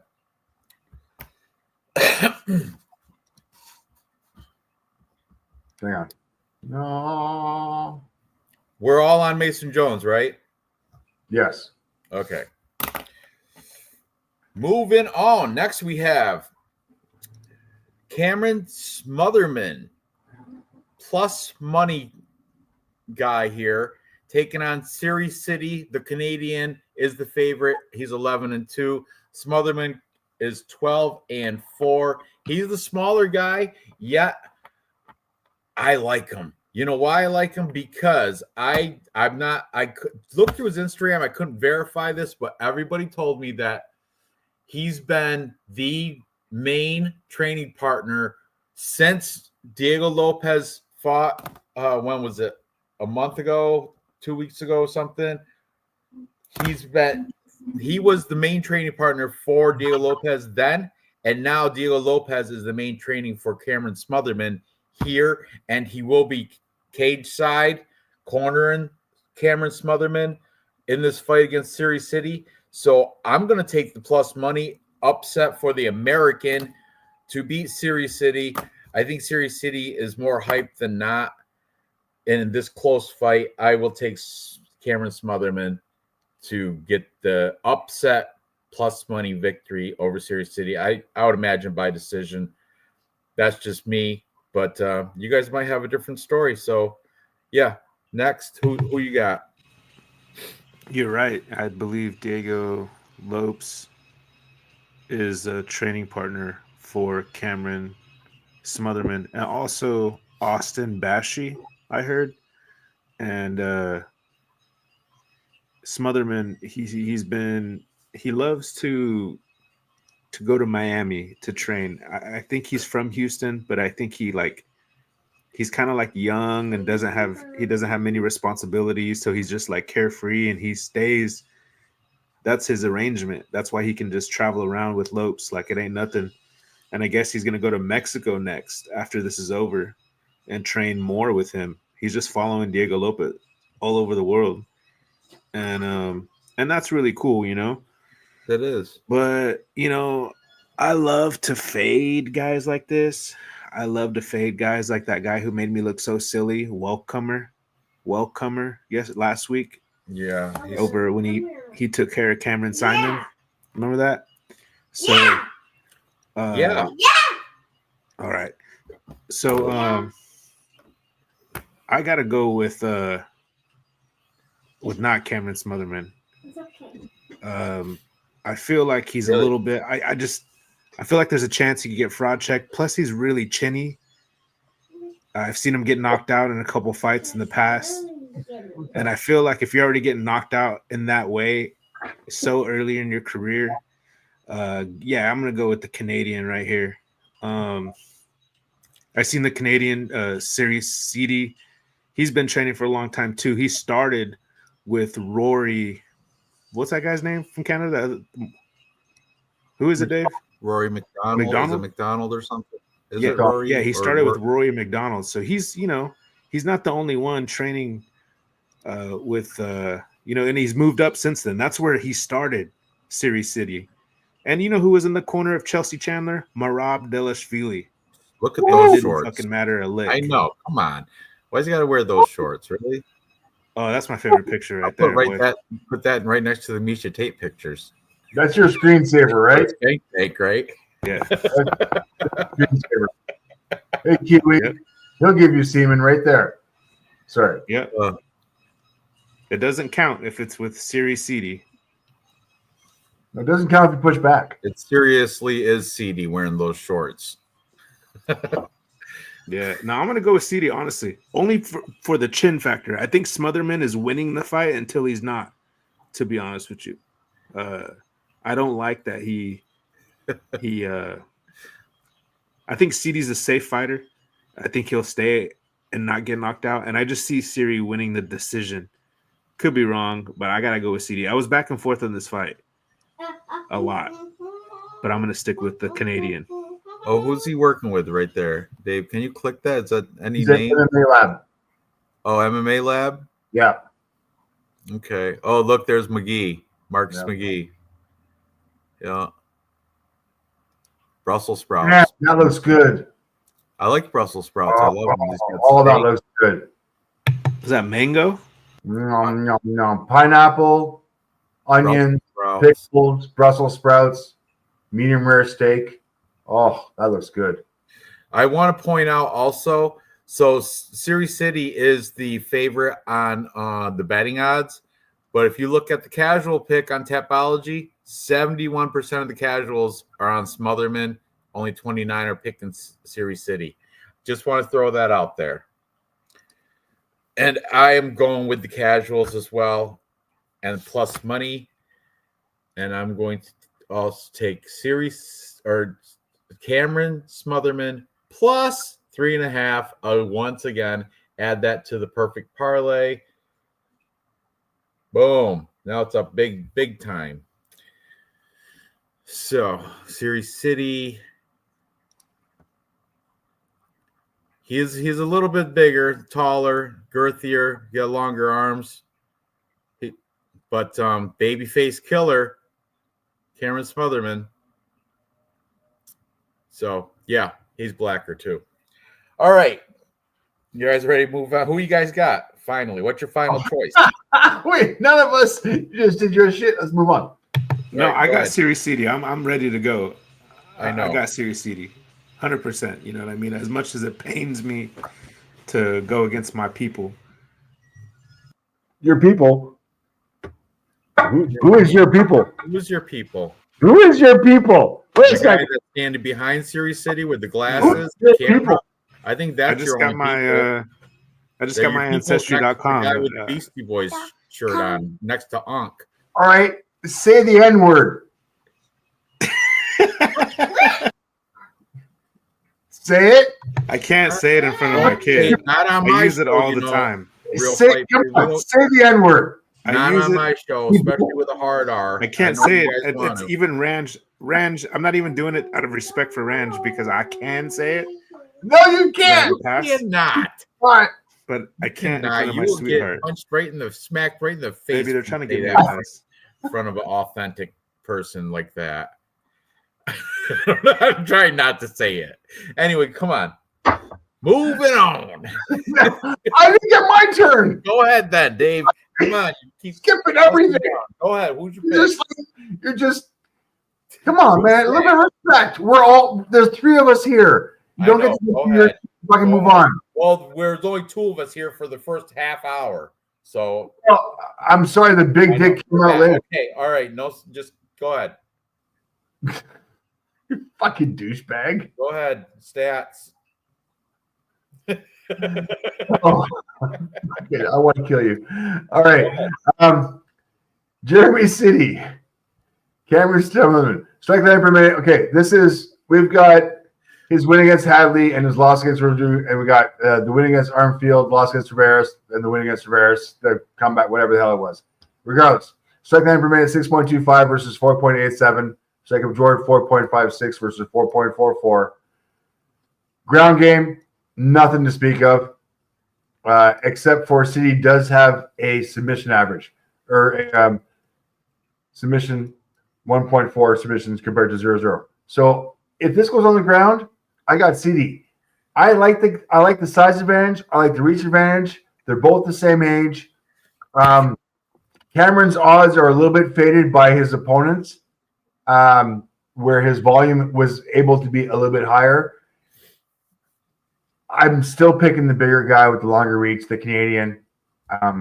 He needs to show that he's a UFC wrestler, and he has been. He's been training hard. You saw the Instagram. He's been in MMA. He's doing all the work that he needs to get done. I got City Okay. Now, by decision, by the way. All right. You ready? You do you. Plus, you can't bet against that. Look at that. I can bet against that. I guarantee Cameron Smotherman's probably equal. It's perfect. Equal.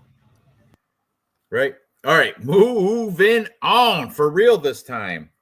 Next, we want to talk about equal. Montel Jackson is noted as having the biggest hands in the UFC.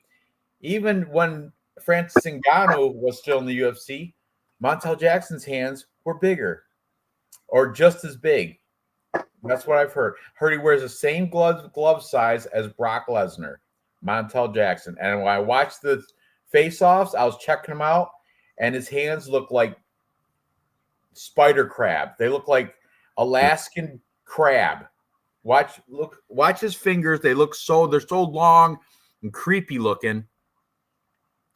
And plus, I can't stand Dan Marcos. I can't stand that Jillian. Him and Jillian Robertson have the same hair dye. Looks better on her though. Don't see you can't see his hands. Oh, you can't. You got it. Can you see in the walk up? Oh, this is Mac Life. I watched it on MMA Weekly.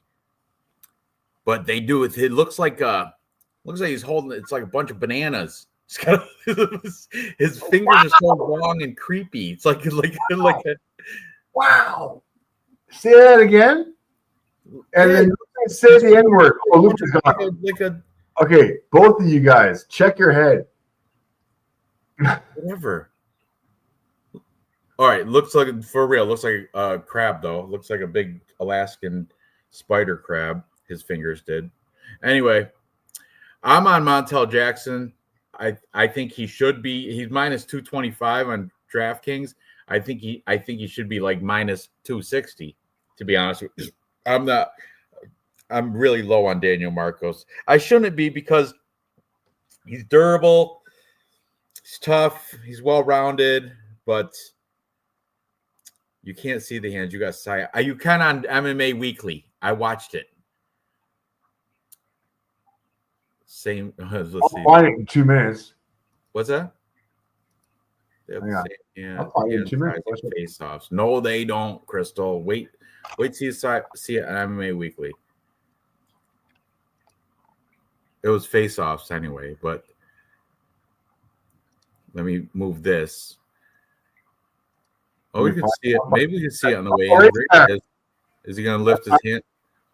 Look at that fist. It's his face. And how much? Those fingers are like 9 inches long each. I'm just playing. That's an exaggeration. What is this weird big black hands narrative all week?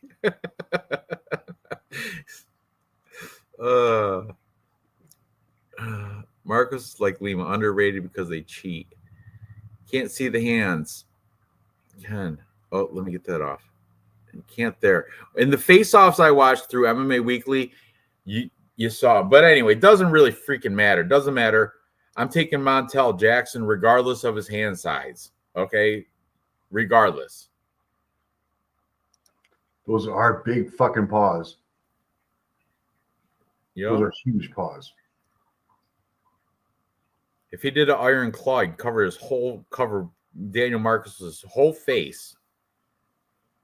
Marcos's wrestling stats are off due to that one fight where he had like 12 takedowns. Yeah, that's true. I was bringing that up right now. Okay. Strike rate per minute, 3.19 versus 5.90. Marcos, yes, that one, whatever. He's got better volume on the feet. Strike absorbed 1.42 versus 4.25. Way better defense on Montel Jackson. On the ground, yeah, okay, that one fight is a little bit skewed, but still heavy advantage for him on the ground, 3.41 to 0.59. Marcos is not a ground guy. If this goes down the ground, wow, we got problems here. And Montel Jackson, by the way, black smear, Yaha, Ars, buys, straight, fighting fucking everybody. Yanez, Castaneda, Ayori, Grant, Oliveira. I get it. This is one of the best fights that I'm looking forward to. I am picking Montel Jackson. I do like the height advantage. I do like the huge reach advantage. Huge reach advantage. And those big paws, if they connect, they're going to fuck Daniel Marcos up. I am picking Montel Jackson as well. If you want to, terrible. Yeah, that's terrible. Yeah, JP Buys is terrible, but you know what? That was whatever. He got served. He got handed to Montel Jackson. Montel Jackson like outweighed him by probably 10 pounds. He was up a weight class. You know why he jumped? That was short notice for JP Buys too. He jumped on that card because Cheyenne Vlismus was on that card. They both went home losers. Cheyenne Vlismus she got spit in the face from Conejo, from that the bunny girl there, Montserrat Ruiz, spit right in Cheyenne Vlismus' face. Her new husband, JP Buys, got destroyed by Montel Jackson. That was a shitty night. That was why she's like, you know what, JP, I'm done with you. I'm gonna go fuck Roman Dolidze and have his baby. Fuck you. But anyway, real fight picks.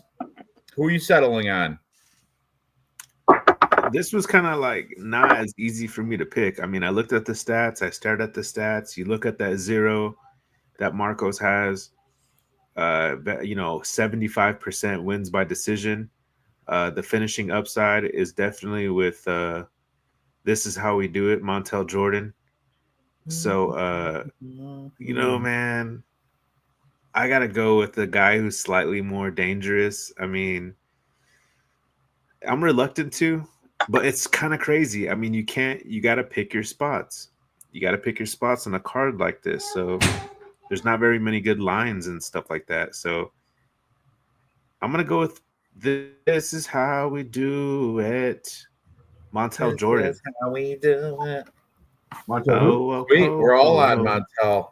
Montel, don't tell. All right. It was tough, dude. Not Dontel, Montel. All right. I think he might make the parlay, but I don't want to. Yeah. All right. Oh, it's close. At minus 225, it's close. Moving on. Next, we have the feature fight of the main card. Old dudes. Santiago Ponzinibbio from Argentina, I think. Isn't he Argentinian? Yes. Taking on undefeated in the jails in D block, Daniel Rodriguez. Has never lost a fight in prison. D-Rod, I was all thinking, I was on Ponzinibbio all until I saw the face-off, and I was like, man, D-Rod wins the face-off. Ponzinibbio looked kind of nervous, and Daniel Rodriguez was visibly bigger. Like he looked brolic. He looked like he looked just like a beast right there, all tattooed up. He don't give a shit. Undefeated in the jail yard, already making a fist in his right hand. And then here comes Ponzinibbio, all looking nerdy and shit. And you didn't see MMA Weekly shows him coming up the stairs, and he's all like, "Oh, I don't know." He's all like, "Hi, hey guys." It's just weird. I don't know. I saw something in that, and look at the height difference too. Look at the bicep girth. D-Rod is just bigger and badder everywhere. The only thing I'm worried about is the cardio. But then you got to think, what are the ages on these boys? What's tail of the tape here?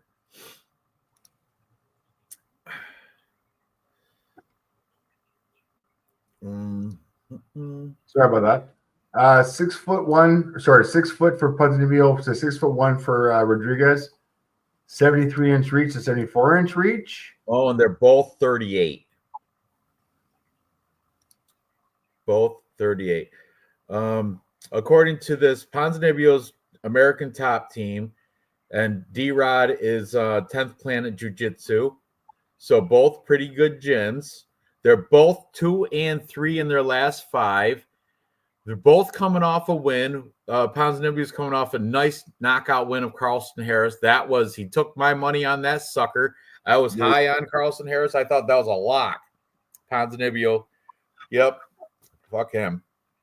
and I did bet on D-Rod to beat Alex Morono, so I won money on D-Rod, and that was a nut that was tight. He went split decision, and I really could have went either way. So that wasn't an impressive win against Great White, but it was a win nonetheless. Before that, Ponzinibbio lost to Neil Magny, Ian Gary, and most recently Calvin Gastelum. Ponzinibbio's been losing to Michelle Pereira, Kevin Holland, and he lost to Muslim Salikov. That was the one I saw with Dave at the casino when we were in Ottawa. Man, I have to go with, I'm going to go with D-Rod. Daniel Rodriguez plus money.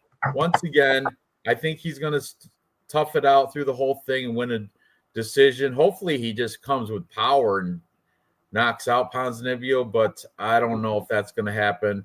But it could. Kevin Holland took care of it like the same way. So, my pick is going to be Daniel Rodriguez. We're going to say round 2. No, I'm going to say decision. I'll go decision. What are you thinking on this fight? Oh, you got the 10th Planet hoodie on. Perfect. I know what Dave's picking. Real fight picks. Who you got? Hey, honestly, I'll just get to the point. I don't really care for D-Rod too much. I don't like how he's pure hands. I fucking can't stand that. I'm sorry, I'm a bit cover yours. I cannot stand that. I don't like how he doesn't kick. He's not a jiu-jitsu threat. I mean, his fights kind of can be really boring when they're like that. So, and Ponzinibbio, he has that, capoeira? Is that what he does? You know what I mean? Who in this does? Fight, on paper, Ponzinibbio. He's a capoeira guy? It seems like it. I mean, he looks like Michelle Pereira. Michelle Pereira beat him.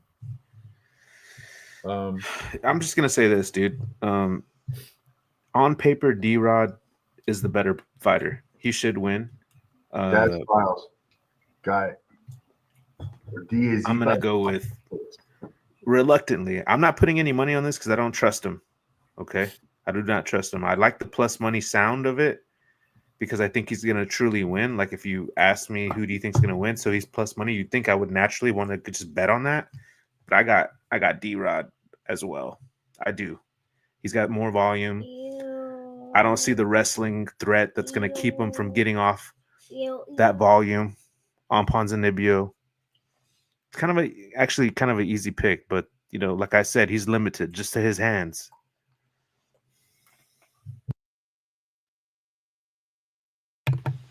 D-Rod. All right. You want to see some stats to back your fucking opinion up? Here's some stats. We've seen them. You showed them. Strike time per minute, 7.50 versus 4.80. Man, that's insane volume for your prison striker. On the ground, I'm going to say it's a wash. 0.56 versus 0.59, 32 versus 54. Takedown defense, 71. I mean, if anything, I'll give the advantage to D-Rod on the ground. If anything, and on the feet, 100%. I think this is a fucking easy bet. I don't want to speak out of turn, but man, I think D-Rod's got this guy all day long. And he's a plus 100? You're going to give me D-Rod plus 100? I'll take him. Take D-Rod all day long plus 100, especially against Santiago, the fucking fake Argentinian. D-Rod all day long. Hey. So it's a full capper. You know what? Shit, that might end up. This is kind of a weird card, I felt like a lot more confident in the picks like Evan Elder, for instance. You know what I mean? But this might have to go on the parlay. Okay. I love it. Keep up with the perfect pick parlay card. So here I am. Okay. I took Montel Jackson last fight. So there's that. Whoa! $15. What the fuck? Woo! I appreciate that, Daz Files. Thank you. Let's fucking go, D-Rod. All right. We're all on Daz Files, dude. I see his name in other chats, and I'm like, this guy will never talk to me. I'll never I think he's have anything buddies to with do with Kiwi. him. And he just donated to your chat, We are man, or your boys. channel. It's How good, come he's Des not? Files. Okay, how come he's not in 926? Daz Files, number 926. Yeah, Tapology Group 926, Daz. Get in here. Oh, how's Get in our there. how's our week this week? Oh, we're low. We've only got like You did well last week, Dave. You did. You got 12 out of 14 right. yeah, we do okay. You know who did beat you though? Raw Torque. Anyway, so back to this Ponzinibbio D-Rod. Damn it. I am going to take bastard. D-Rod. You Oh, did. look it. I thought Ponzinibbio was the favorite. He is, but why is he getting plus 3.5 on the points round? That's odd. He's the favorite here. Money lines minus 142, but then you take 3.5 points, and it's not even offered for D-Rod. I'm just going to take D-Rod plus money line. That's that. Now look, 10 pick parlay. The cash $20 cashes out $5,000. Whew. And we still got 2 fights left on this card. So moving on back to Dave. Back to you for sharing the screen. So it's looking good on Instagram. Let's look at D-Rod on Instagram while Dave's fucking around. I'm just fucking responding to your fucking $15. All right, here we go. Oh, I have to go back in this. Oh, you kicked me out again, you bastard. Stop No, kicking I me didn't. You're here. Add a state. Who's that? Oh, that was me. Here's you. Add to stage. There you go, buddy. I'm gonna look for D-Rod's Instagram. You fuck around with the stats. No, I'm done with. I've already done stats. You want to see D-Rod's Instagram? I'll fucking show it to you right here. Here you go. That's what I That's want to Instagram. see. You're supposed to be the Jamie. Come on. I'm there. All right. I'm looking. He does look good. He's never wears a shirt when he doesn't have to, right? I wouldn't either. You? If I That was him, when I he got would his never ass wear a kicked shirt. right there. And Dana was telling him, thanks for switching up the fight. Thanks for fighting is it Jing Liang? Or he had to switch it up last minute and somebody else. Oh no, was that the fight with Kevin Gastelum? He got his ass whipped that fight and he was short notice or did something crazy. Was that Lakers gear? Fuck Ugh. yeah. Throwing gang sales off. 420 sales off. Link in my bio. All right. He's always been a decent striker. All right, let's move on to co-main event. We're all capper full. Capper consensus. Look at those push-ups. That's cool. Full capper consensus on D-Rod at plus 120, plus money. Moving on. Next, we have the co-main event.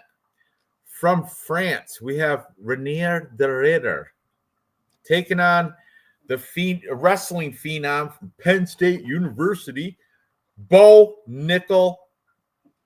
But this is the trap is set. I mean, I'm on Bo Nickel, but I'll tell you what's weird today on my feed for what's this, Edge, Microsoft Edge or some shit, or what's it called? What is this thing? There's a news feed, right? And it said like weigh-in week. Bo comes into Iowa weighing 22 pounds over, and it shows him stepping on a scale, but he's got a hoodie, he's fully clothed, and it said 222.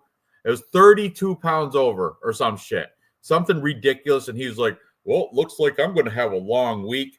I think that shit's fake because he made weight. He doesn't look sucked out. Doesn't look like he had a bad weight cut. And how are you going to lose 30 pounds in 3 days? So I think that was like a trap story just to get people to bet against him because he's such a favorite. Let me see if I can pull the story real quick while you're showing these face-offs. No. I'm not showing you the face-offs. I'm showing you the weigh-in to show you how he weighs in because I'm a Jamie, bitch. Yeah. I'm a Jamie. These are the weigh-ins. These are not the face-offs. All right. I got you. Fucking hopping in, looking fucking fresh, awesome. He hasn't fucking had a hard time cutting weight. He looks great tapping. He looks great cutting weight. Look at him. Smiles. Look at him. That little ginger beard. The little ginger wrestler ears. Come on. He needs some chest hair. Give me some ginger chest hair. Don't tell me you shave your armpits. You do shave your armpits. God damn it. All right. So He doesn't. the albino ginger. Who shaves their armpits? Swimmers. Well, look at this. Anyways, point being, the albino He's just ginger, hairless. He doesn't look at shaved no hair. hair, Nothing. whatever, So light, you did can't- not have any problems cutting weight. There's your weight. Sorry. All yours. Okay, you can easily cut 30. Yeah, 10 pounds is water weight, but then it's not easily. You can't easily cut 30 pounds in a few days. You can difficultly cut 30 pounds. It's possible, but it's not. I think that's a fake story just for media to get move bettors onto Rainier de Ritter. And when you watch when Dave shows the face-offs, you'll see Rainier de Ritter sizing him up and going hey, ain't no big deal. And Bo Nickel's just it wasn't no reaction. It was kind of weird in the face-offs. But Rainier de Ritter, you can totally see he was sizing him up. He's like, this is the hype train. This is the guy I got to fight. I don't know. It made me kind of feel a little wheezy on picking, little uneasy on picking Bo Nickel. I'm picking Bo Nickel. I already got him in some parlays, but the face-off and the whole trap fake media article has me thinking that this might be a Vegas play. You know what I mean? There might be something going on. At 200, that's 15 pounds a day. God damn it. Look at D-Rod. Jesus. I know. And look at Ponzinibbio looking lost, like he's high, like he's been taking bong hits out back with Jillian Robertson. That's what Ponzinibbio looks like. Hey man, I was out with Jillian Robertson taking bong hits and smoking the pre-rolls. That's in this his Argentinian accent, which I don't even know what it sounds like, but fuck him. Look, there's my cousin holding the camera in the back. My people. That's my people. Real Fight Picks right in the back with the camera. Oh, geez. I'm trying not to look. Asian guy with a camera? Yeah, that's my people. Yo, Real Fight Picks was saying, "Oh, my people," saying, and the guy looking. was not his people. Your people. D-Rod might be your people. Real Fight Picks. D-Rod, he might be your people, but Cameron Smotherman is not your people. Yeah, get that right. But anyway, what's your pick here? Oh, we're all on D-Rod. Move on. We're in Bo Nickel. Let's go. I know. I was just showing. I was trying to get the face off, and then I saw this, and I had to Look, figure it out. that's Kwong Lee's brother. Okay, you're right. This looks horrible. Watch this. Looking up. Okay. Watch Rainier de Ritter just size him up. Watch. He'll like right there. He's looking them all. He's like, okay, he's not that big. No big deal. No big deal. I'm French. I'll fuck him up. I'm a kickboxer. Bo Nickel's a wrestler. I don't know. Anyway, I can't do a French accent either. Dave, you speak French. Do a Rainier de Ritter French accent. Say how he's gonna fuck up Bo Nickel. Je vais fuck you up, Bo Nickel. Yes, thank you. What happened? That's exactly what I was looking for too. Perfect. And cut that. Jamie, cut that fucking, snap that fucking. Never mind. Okay. That's the best. Jillian wishes he had Bo's skin. They're both fluorescent. They both glow in the dark. You put them both in a room. Those two, Cameron Smotherman's got a smile, and those two would just glow. And they can never mind. I was going somewhere with that, reaching for a racist joke there, but go ahead. Watch yourself. Huh? We don't take too kindly to. Or what? My people, we don't appreciate. Your people. You think Bo Nickel? Me and Cameron don't. Say it. Look at the I Rainier can't de do Ritter. that. You're trying to get me to cuss. How much What better happened? he looks too. What You happened? know? Okay, am I presenting? Well, how come I gotta fuck? I need more screens. Okay, we're good. Jeez. I got lags. Okay, sorry about that.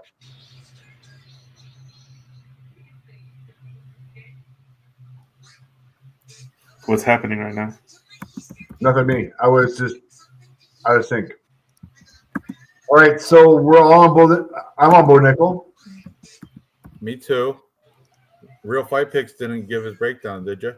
I just want to say, first and foremost, I can't stand Bo Nickel. I was the first Bo Nickel hater that was out there. I feel like I started that wave of energy that got to the public that also boos Bo Nickel. Like, I really hated him.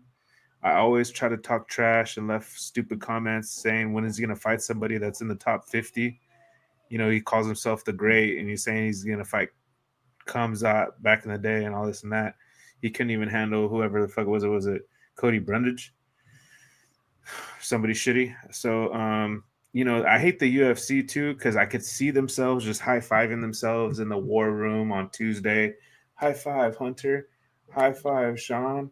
High five, you know, Mick, Dana, because they're like, oh, you know, we're really gonna show how good Bo Nickel is, when they fucking give him a guy, you know, who does have accolades, who can, you know, maybe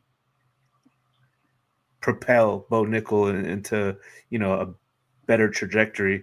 They tailor picked this motherfucker, you know, the guy who is all he has is jiu-jitsu and wrestling.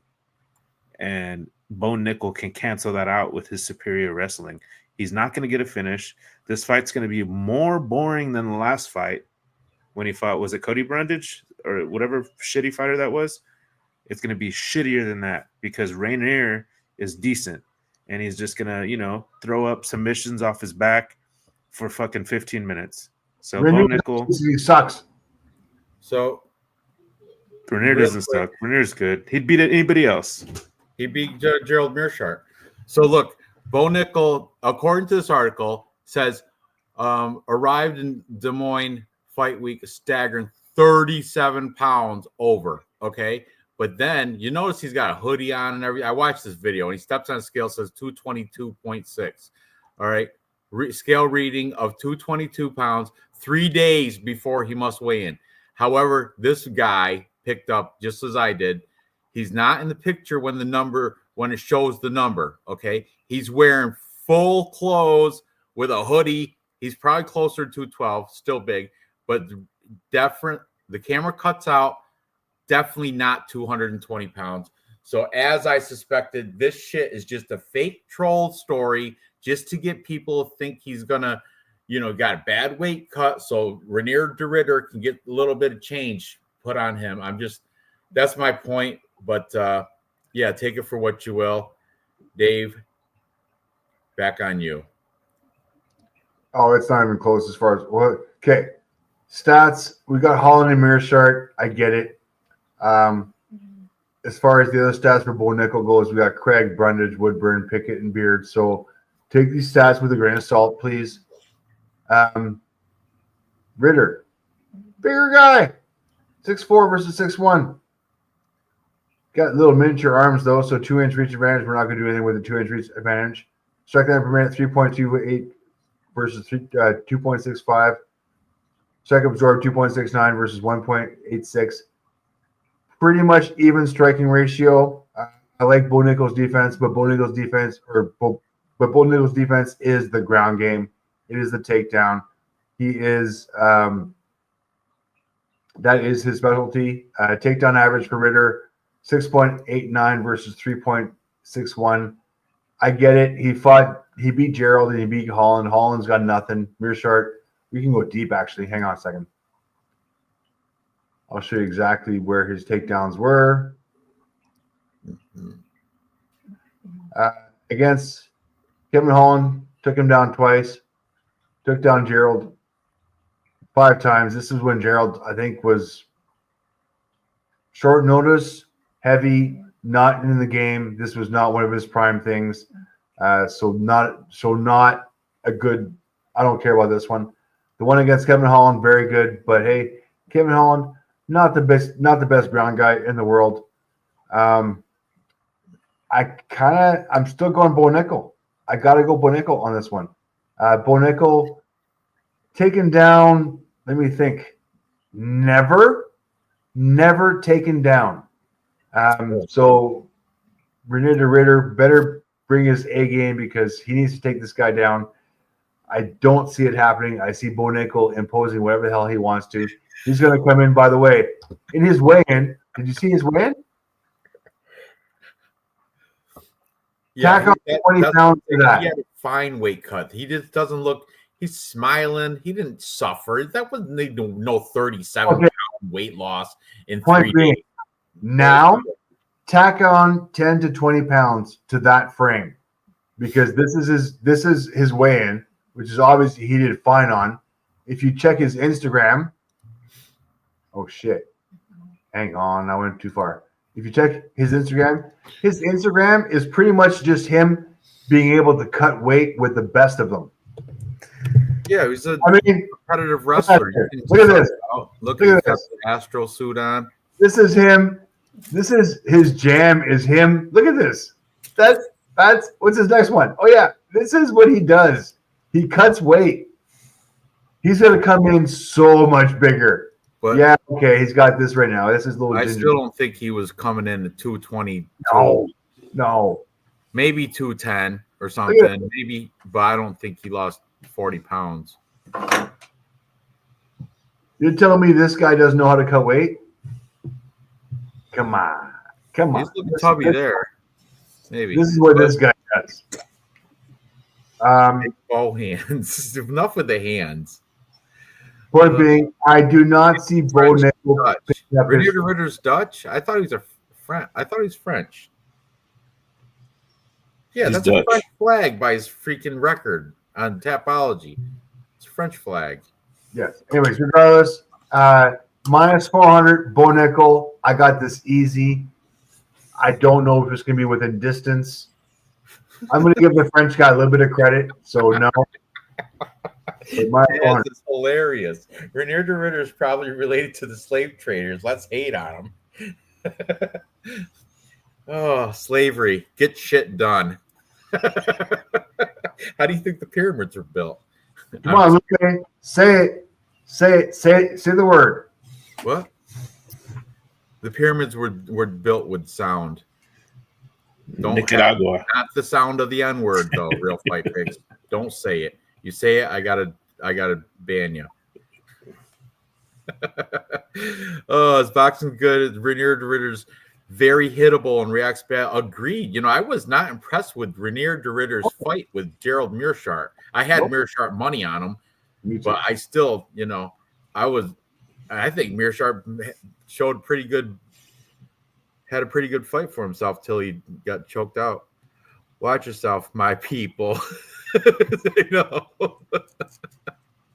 Hey, if you ban me, you learned how to hate Bo from real fight picks, just like you learned how to be racist against Asians too. Yeah.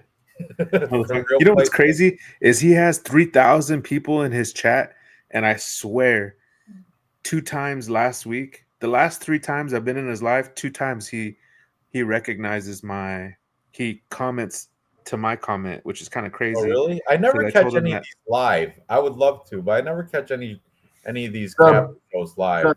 Yeah, he said you want to learn Spanish to interview Ilya Taporia, and I put Ilya speaks English, idiot, and then like he reads it. He's like, Ilya speaks English, idiot. Oh, I know that. I just wanted to learn some Spanish to maybe be impressive or something. I was just like, all right. I didn't know you're gonna like see that. I didn't think he was gonna see it.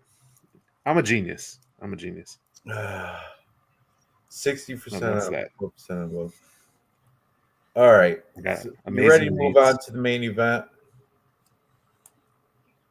Bo is Corey going to knock him Sandhagen. out. You think Bo's going to finish him? I think so. I think I don't know if he's going to. I do think he's going to knock him out as well. Yeah. Bo hits hard for a wrestler. Hell no. Okay, so if you're looking Bo Nickel to win the fight, bookies are going by TKO plus 160. That's the favorite bet right now. Is Bo Nickel is going to knock this fucker out by decision plus 187, by submission plus 500. So ground game nullified. We're getting it. Bo Nickel probably will not submit him. Can own him on the ground as much as he wants. Ground and pound him. That's probably where this plus 160 is coming from. Is that Bo Nickel ground and pound this motherfucker because he can't submit him, and he's gonna be able to elbow him and beat the fuck out of him on the ground. So I think where this number is coming from. Fight to go the distance as far as the bookies go. Yes, plus 360. No, minus 27, minus 175. So the bookies are looking for this fight to go within distance by Bo Nickel. They're looking for a fucking Bo Nickel KO. So Bo Nickel KO might be a decent fucking bet, guys. Because if you're looking at what the bookies are saying this fight's not going the distance. And bookies are saying this fight's probably going to be a fucking Bo Nickel fucking KO. Bo Nickel within distance, plus 160. Or, sorry. If the chat keeps it up, man, I'm going to fucking end up switching my pick to my brother. Anyway, as continuing with Bo Nickel by TKO DQ is minus 110. I can't make money on that. Bo Nickel by TKO DQ decision plus 225. Oh, okay. I don't think he's gonna sub him. Bookies don't either. Yeah, it's definitely Bo Nickel by TKO. That's how this fight's gonna win. Bookies have it pegged. Bo Nickel knockout. Pick a round. The over. You know what I'm saying? I am saying for my perfect parlay, I'm just taking them on the money line, minus 375. Boom, add it there. Now I'm at $7,000 on my $20 bet. And one fight left to go. Let's get it done. We got the main event. You guys ready? Corey Sandhagen, 17-5, taking on Davison Figueiredo, 24-4-1. Sandhagen is a big favorite, second biggest favorite on the card right after Mason Jones. I have him written down and live. He is minus 500. Minus 500 on DraftKings.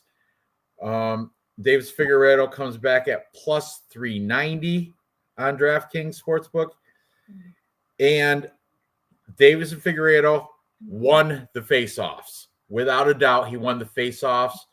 I watched it 3 times, and he's done playing games. It seems like Corey, I think he's like upset that Corey Sandhagen's such a huge favorite. And he's like, people are counting me out. Watch like after he comes in, he's focused, right? Checking him out. Now he doesn't stop staring at him after right here. Look, he doesn't break eye contact. From this point on, he doesn't stop looking. Watch. Just keep watching. And right now, in my head, Sepultura. There's a heavy metal band called Sepultura. They're from Brazil. Dun, dun, dun. And it was going through my head right now as I was watching this, where he doesn't break eye contact. And look at Corey Sandhagen's all like soy with his hands all folded, all like in front of him. This is them, the Mac Life. They don't show the full body. Like on the other ones, you can see the full. Like look at Corey Sandhagen's. All his hands are all folded, but yeah, look at the killer look in Figueiredo's eyes. He wants to take this guy down. I think he is upset that he is such. And look at his clenched fist too for Figueiredo. He's ready to strike. He's ready to strike. And look at Corey Sandhagen. He's ready to keep his hands just like Beastie Boys, just like Unk there with the regulator. Same way, same exact hands. Is that an Illuminati thing? What is going on there? But anyway, yeah, I think I'm going to take Figueiredo plus 5.5 points, but I think on Tapology, my pick will probably be Corey Sandhagen via decision. But at a betting standpoint, I'm not taking Corey Sandhagen at minus 500. I'll take Figueiredo plus 5.5 points at plus money just to seal off the rest of the card for a perfect parlay bet. But yeah, this is going to be an interesting I don't know. People, I think people are this is gonna shit in a lot of people's sure thing parlays, thinking Corey Sandhagen's a minus 500 favorite. He should not be. He should not be over Davis and Figueiredo. And Davis Figueiredo's got better record too. I don't get it. Somebody tell me why Corey Sandhagen is such a huge favorite over Figueiredo. Look at their last 5, identical, 3-2, 3-2. Tell me why he's minus 500 and Figueiredo's plus 4. What is he? Plus 380. Tell me why that is. Somebody, please. Davis and Figueiredo is pushing 40 years old. Okay, how old's Corey Sandhagen? That's the best point you've made all night long. I don't care what anybody says. That's probably the best point you've made all night long.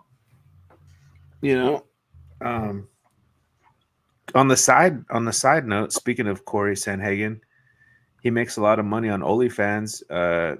He shows his butthole to like one particular subscriber. Shut the fuck up. And he makes Are like $2 million. Shut up. Are you serious? In 1 month he made that, I think. Corey's pretty. That's fake. Corey's pretty. Corey Sandhagen made $1 million by showing his butthole on OnlyFans. Yeah, and then it showed him live in action, like doing like a sub dom type of thing where he's calling the guy all kinds of names, but the guy is turned on by that, which I wish I was, because my relationship would be amazing. Where did you find this information out? Did Crystal tell you this? No. You know what's crazy to me is, if I'm thinking back, it was so shocking to realize that I think he maybe sticks stuff in his, he does like shows on OnlyFans where he does stuff to himself. Corey Sandhagen does. I was so shocked that I forgot where I watched it, but if I had to guess, I would think it was an Embedded, the last Embedded. He was somehow on there. Corey's beehole is bigger than Garu's. Yeah, he shows some dude his butthole. He says he doesn't care. And that was on Embedded. I know. You're saying crazy, that was on Embedded? That Corey Sandhagen showing some dude his butthole on OnlyFans, getting paid $1 million and being. You text me Misha's link, and I'll text you Corey's link. I don't want fair to see trade. Corey's butthole, but that's a fair trade. That you might actually owe me more. Oh man, that's true. For dreams. All right, that's a first. That's a new one. I never heard that about Corey Sand. Maybe that's why his hands are all like unks. I don't know. It's hard to pick them. I want to pick Davidson just for what the hell's happening with this situation they call life? All right, Dave, what are you doing? Tell me. I want to be a fight picks to bring up the video. I want to see it too. I'll risk monetization if you can find that video. I will show Corey Sandhagen's butthole on this stream if you can find it. If you can find it, send me. I'll show it. I'll flash it just like I did Misha's pussy. Boom, real quick. I have too much respect for Daz Files and Kiwi's hard-earned money. All right. I want them to get to where it's going. I want that money to get to where it's going. Except for the loose butthole. Except for the abnormally big butt, bigger than Francis Ngannou's butthole. That's the one thing. You changed. You could do the old high school wrestling, change the oil trick with a change the oil. That'll get him blowing. Woo! Talk about grappling. Get the biggest hole in Tapology. 962. Yeah. Oh, too much fun. Sandhagen does train at elevation, so that's good for cardio. Davis Figueiredo, though, he's never died in cardio. I've seen him. He's not. His cardio is fine. Yeah. Scar tissue on Figgy too. Over 5 rounds, he can get that. Yeah, I know. And I don't see a lot of routes to victory for Figgy either. But just that glare, just the face, just that that urge to win, that unstoppable, unbreakable stare. And Corey's looking so soyed, looking just like Unk there with the hands, and now that I know he's showing his butthole off for money on OnlyFans, I gotta take Figgy. Can't support anyone showing their butthole like that. The huge butthole. That's integrity. That is. That's He's got to be real. Oh boy, just in time. I see great work as always, boys. Thank you, Silky. Thank you, Silky B. Silky B, go back to timestamps around Misha State. Oh, I gotta find that timestamp. Somebody, what's that timestamp, please? I can just show it again. I don't care. Go ahead. What's the? I'm pretty sure the stream's coming down. Oil check ASMR. Somebody check that timestamp. What is that timestamp? Please, somebody post it. Somebody in the chat. I know you guys. Some of you are probably still on it. You can Dave, what's your pick? Come on. What are you doing? Well, if you're not gonna get this live, you're not gonna fucking see the timestamp. All right. There's no way I'm picking Corey at this fucking odds in any way, shape, or form, especially on the main event. I don't think he's proven himself. Ubar, yes, he was going to lose that one regardless. He beat Rod Font. Well, so what? So did Davison. He beat Marlon Vera. Split decision. That was 2 years ago. Man, we're out of the wheelhouse now. Then he beat Yadong Song. Everyone does. That was a long time ago. And then he lost to Peter Yan. And Peter Yan, as we know, now sucks.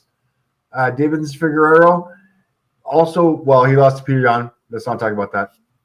Came back. Okay. By the way, Peter Yan 3 years ago sucked.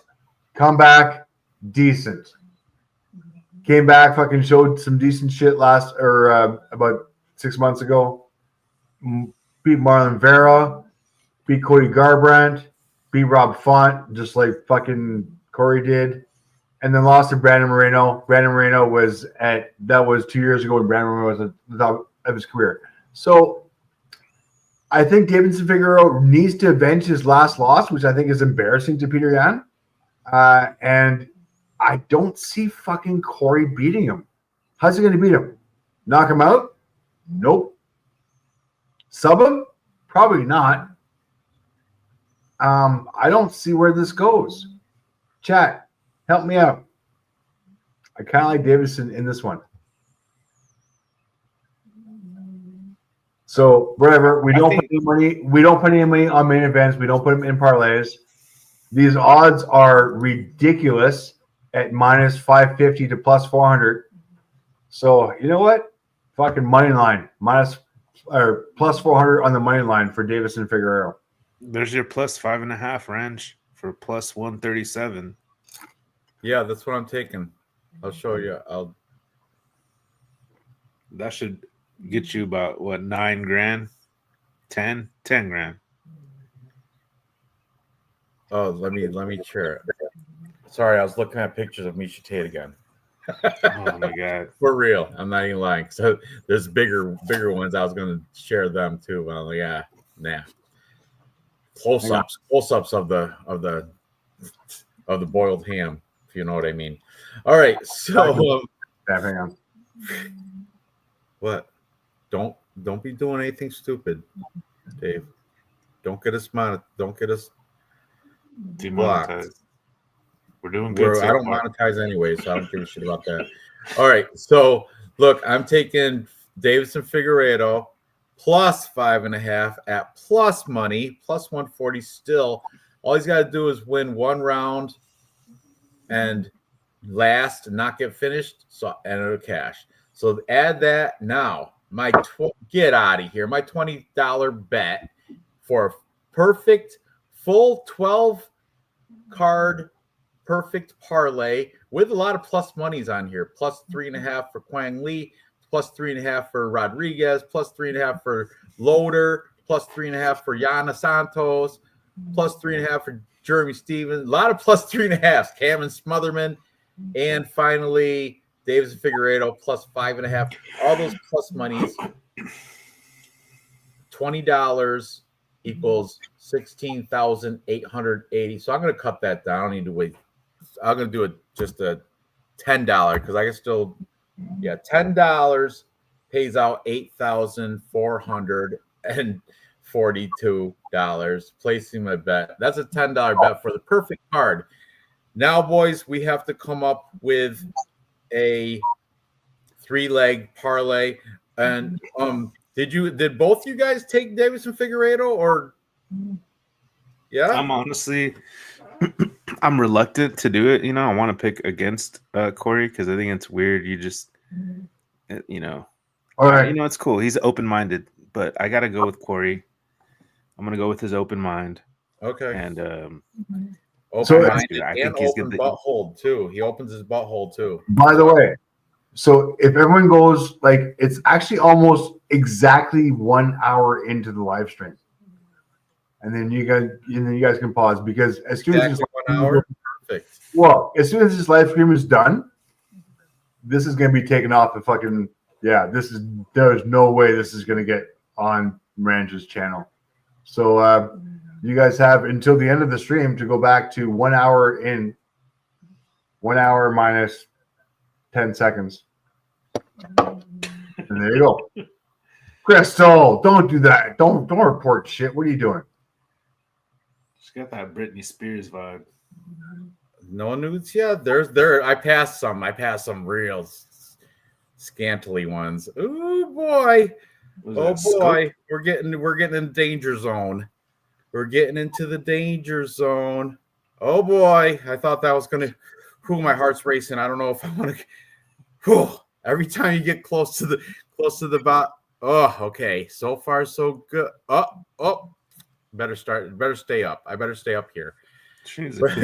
But anyway, this has all of them. This thing has all of them. Whoa, what's going on? Get out of here with this. Come on, get out of here. But yeah, that has all of them. And that just all you gotta do is search Misha Tate nudes. It's not that hard. You guys got internet. Misha Tate nudes, you'll come up, you'll find them. Anyway, and report me. I don't care what they're gonna do. Let me not monetize. I don't monetize anyway. I give a shit. What are they gonna make me trim my video? Make me trim out the section of Misha Tate? And who had the big package? Gaston Bolaños? Was that the guy with the big package? And come on, they chose whatever. All right, we got to come up with a 3-leg plus money junkie parlay. What do we guys got going? I'm gonna go through what we have. Our picks from the beginning. We're all on Ivana Petrovic. No girls in the parlay. We're all on Thomas Peterson, but he is minus 325. And you know what? That stinks. Something smells funny about that fight. I think Dontel Mays might shock everybody and come in. But there's no telling because I don't know what the hell he's been doing. His Instagram hasn't been uploaded. He hasn't been updated in 37 weeks or something. Okay. Dave and I are on Quang Bang. And sorry. Shit. Sorry. Never mind. We're fight picks is on Gaston Bolaños. I'm on Marina. You both you guys are on Red Jillian Robertson. We're all we're all on Ryan Loader at big plus money, plus 275. I'm gonna put a little star there. That may happen. We're all going against the beautiful Misha Tate, and we're taking all the beautiful Yana Santos. Tiego's a cuck. I think he'll let us take her. Then we're all on Mason Jones, and that's a stupid price, minus 650, the biggest. So we can't put that one in there. I'm on Cameron Smotherman. Both you guys are on Series City. We're all on Montel Jackson. I'm pretty confident with this. I like it at minus 225. I'm going to put a star by that one. He'll probably make it, I think.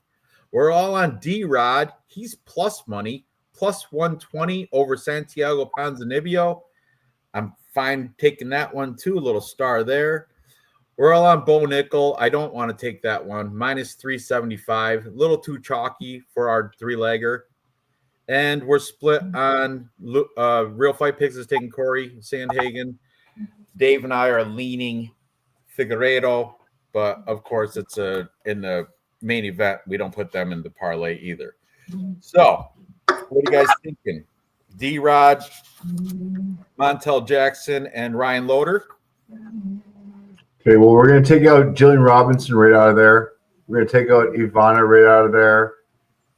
So we're left with, Bo Nichols plus 400 or minus 400. We can't do that. Mason Jones is minus 550. We can't do that. Thomas Peterson at minus 334. How do you feel about that? It's a pretty big number, and we got other odds that are better. No, I don't like Thomas Peterson on that. I like D-Rod, Montel Jackson, and Ryan Loader. All right, so we've got D-Rod. Oh, Yana Santos. We don't count that one. So here are your choices, my friend. Kwang Lee, Ryan Loader, Montel Jackson, Daniel Rodriguez.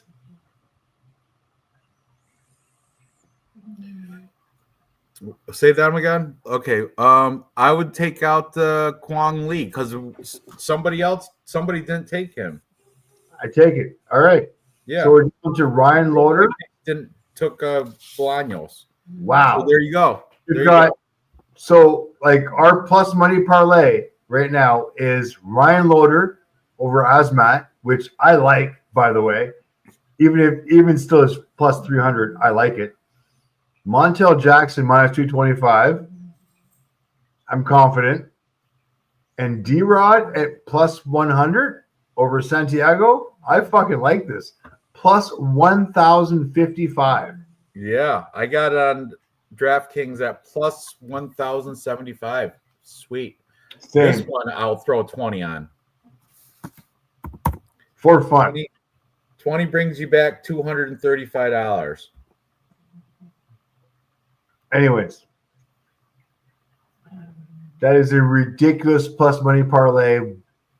There's way better bets than this one. It's all right. We definitely, we won last week, Dave. We won the niche parlay. We won the niche parlay and the plus money last week. You know that, right? I know. I did good last week. I won 12 out of 14. I cashed out fairly well. And I'm not gonna, say anything or mention anybody by name, but Wheezy and DFS by the numbers, they lost like $1,000. They picked Capoeira. They picked Michelle Tejeda. Oh my god, that was Wheezy's confident pick of the week, and we were all on a boost. Yep. My bets. And then Jacob fucking quit. Mr. fucking hot ass. What? Everybody goes through something, but he quit. Yeah, I mean, you didn't notice. There's no. I don't really watch. We want picks. It's crazy too because he went on camera and I could tell he's being serious, and he's like, "My life is in shambles." Blah blah blah blah blah. Is Angelo still doing it though? Yeah, and I went on Jacob. His name's Jacob Line. And I went on his Instagram and he wrote like this thing about how he's like not enjoying it. Same thing as Blood Money and Fight Night Pick Brothers. Manny from MMA Fight Club. Quitters. They're all quitters. I enjoy it. That's why I don't. But you know what? I don't chase money. I don't monetize. I don't. Ask for sponsors. I don't do.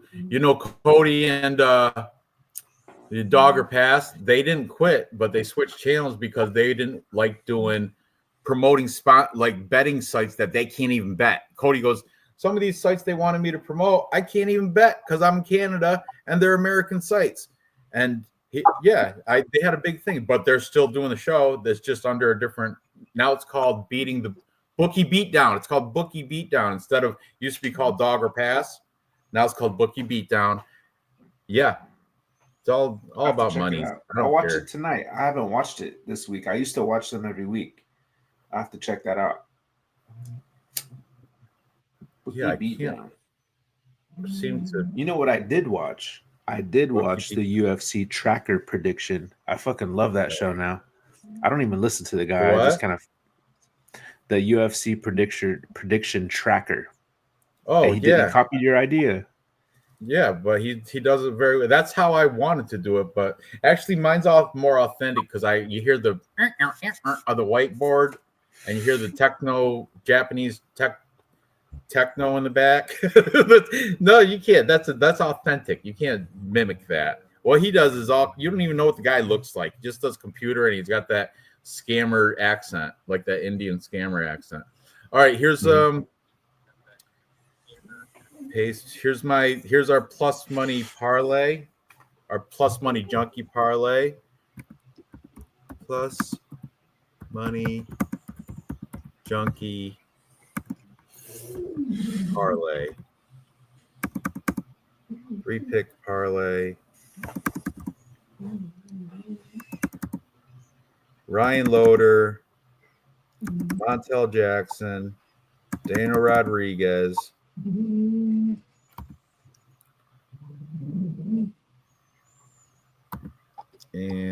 there we go. So, all right, here it is. Plus money junkie parlay, 3-pick parlay. Ryan Loader, Montel Jackson, D-Rod comes out to be plus 1075 on DraftKings Sportsbook. On Dave's Bets 365, it was 1060 or something, 1055, right, Dave? Yep. I like it. There's a couple underdogs on there, but I'm confident with them winning. D-Rod, I think he's going to do it. And, yeah, you want to do a niche parlay? I got some money left in the account. I just want to tell you guys that if you guys need to if you want to hedge your bet, because this weekend is kind of crazy. There's not too many. I wish there was more options. So if you guys want to hedge your bet, I'm just going to tell you right now, it's money in the bank. It's free money. Take the Nuggets over the Clippers. No, I like the Clippers. And Norman Powell. That's why. Who's the best player on there is Zubac. Ivica Zubac. Dave's Edmonton Oilers are messing shit up for me. They knocked out the Kings. Now I got to root for the St. Louis Blues. They lost the first 2 games and then annihilated the next 4. No, they were that one game that you left the stream early for your party. The Kings came back and they're up 4-3 in the 3rd inning with 4 minutes left, and then they lose like 6-4 or something stupid. I was like, what happened in 4 minutes? I was like, remember, I think the Oilers scored 4 goals 1.5 in one period. No way I'm losing this, and I had like people shots on goal. I had like a 7-leg NHL parlay is going to cash, but then freaking Edmonton had to turn around and win by more than 1.5. Unbelievable. Most YouTube cappers lose. Yep, that's not a lie. Do you know what happened because of that? Because everyone comes over to my house to watch TV. So what happened? We now have 72-inch fucking wall fucking mount. Jesus Christ. How's bragging camp, Mr. Popular? All right. Anyway, you want to make a niche parlay? We can do you want to do an all-girl parlay? We can do all girls. There's 3 of them. 3 girl fights. Or we can do a BLM. Idea. Who's the BLM parlay? Montel Jackson, Cameron Smotherman. Is that it? Yeah. No, not even Dontel Mays. You want to do a BLM? Dontel Mays, Smotherman, and Jackson. Dontel Mays. I don't know. I can't take him though. Not against. No, I forget that. All right. I'm good with this. Just our plus money. We don't have to do a niche one. We do the girl one. I like Petrovich, Rodriguez, and Yana Santos. That would pay plus 746. Yeah, I'm good. All right. It's after midnight here on the East Coast, so I might as well finish it up. You got anything to add, Dave, before you sign off? It's too Look big. at my huge TV, guys. Look at this. It's huge. You guys want to see my butthole? I can do that too. No, thanks. Check out my OnlyFans. Won't be the first people seeing it. All right. Anyway, next week's a pay-per-view. It's a good one too. Who's it? Bully. Yeah, whatever. I'm a little tipsy, and I got one turtle. Good luck, guys. Thanks for the show. Thank you, Daz. You're every Friday we're on here. You're always welcome. We appreciate you for sure. Night, homies. I apologize for both my co-hosts. Have a good I night. should apologize for being fucking late all the time. How about that? I got work for a living. Yeah, so do we. All right. Yeah, we'll see you guys next week. It's a pay-per-view. We'll be ready for that. Hopefully Dave will make it on time next time. So best of luck tomorrow. And Dave, I'll speak with you in the Instagram chat or just our regular chat feed with Real Fight Picks, Lupe. He's been doing the picks of the days every other day, whatever. He's so awkward with that shit. Today I'm doing a whole new system today. I got a new system, guys. Every day I got a new system on a pick of the day. Today's pick of the day is actually going to be 2 teams. I'm doing a parlay for my pick of what's going on? I don't participate as much as I want to because I'm so fucking busy, but it fucking entertains me all day long. I love it too. Love it.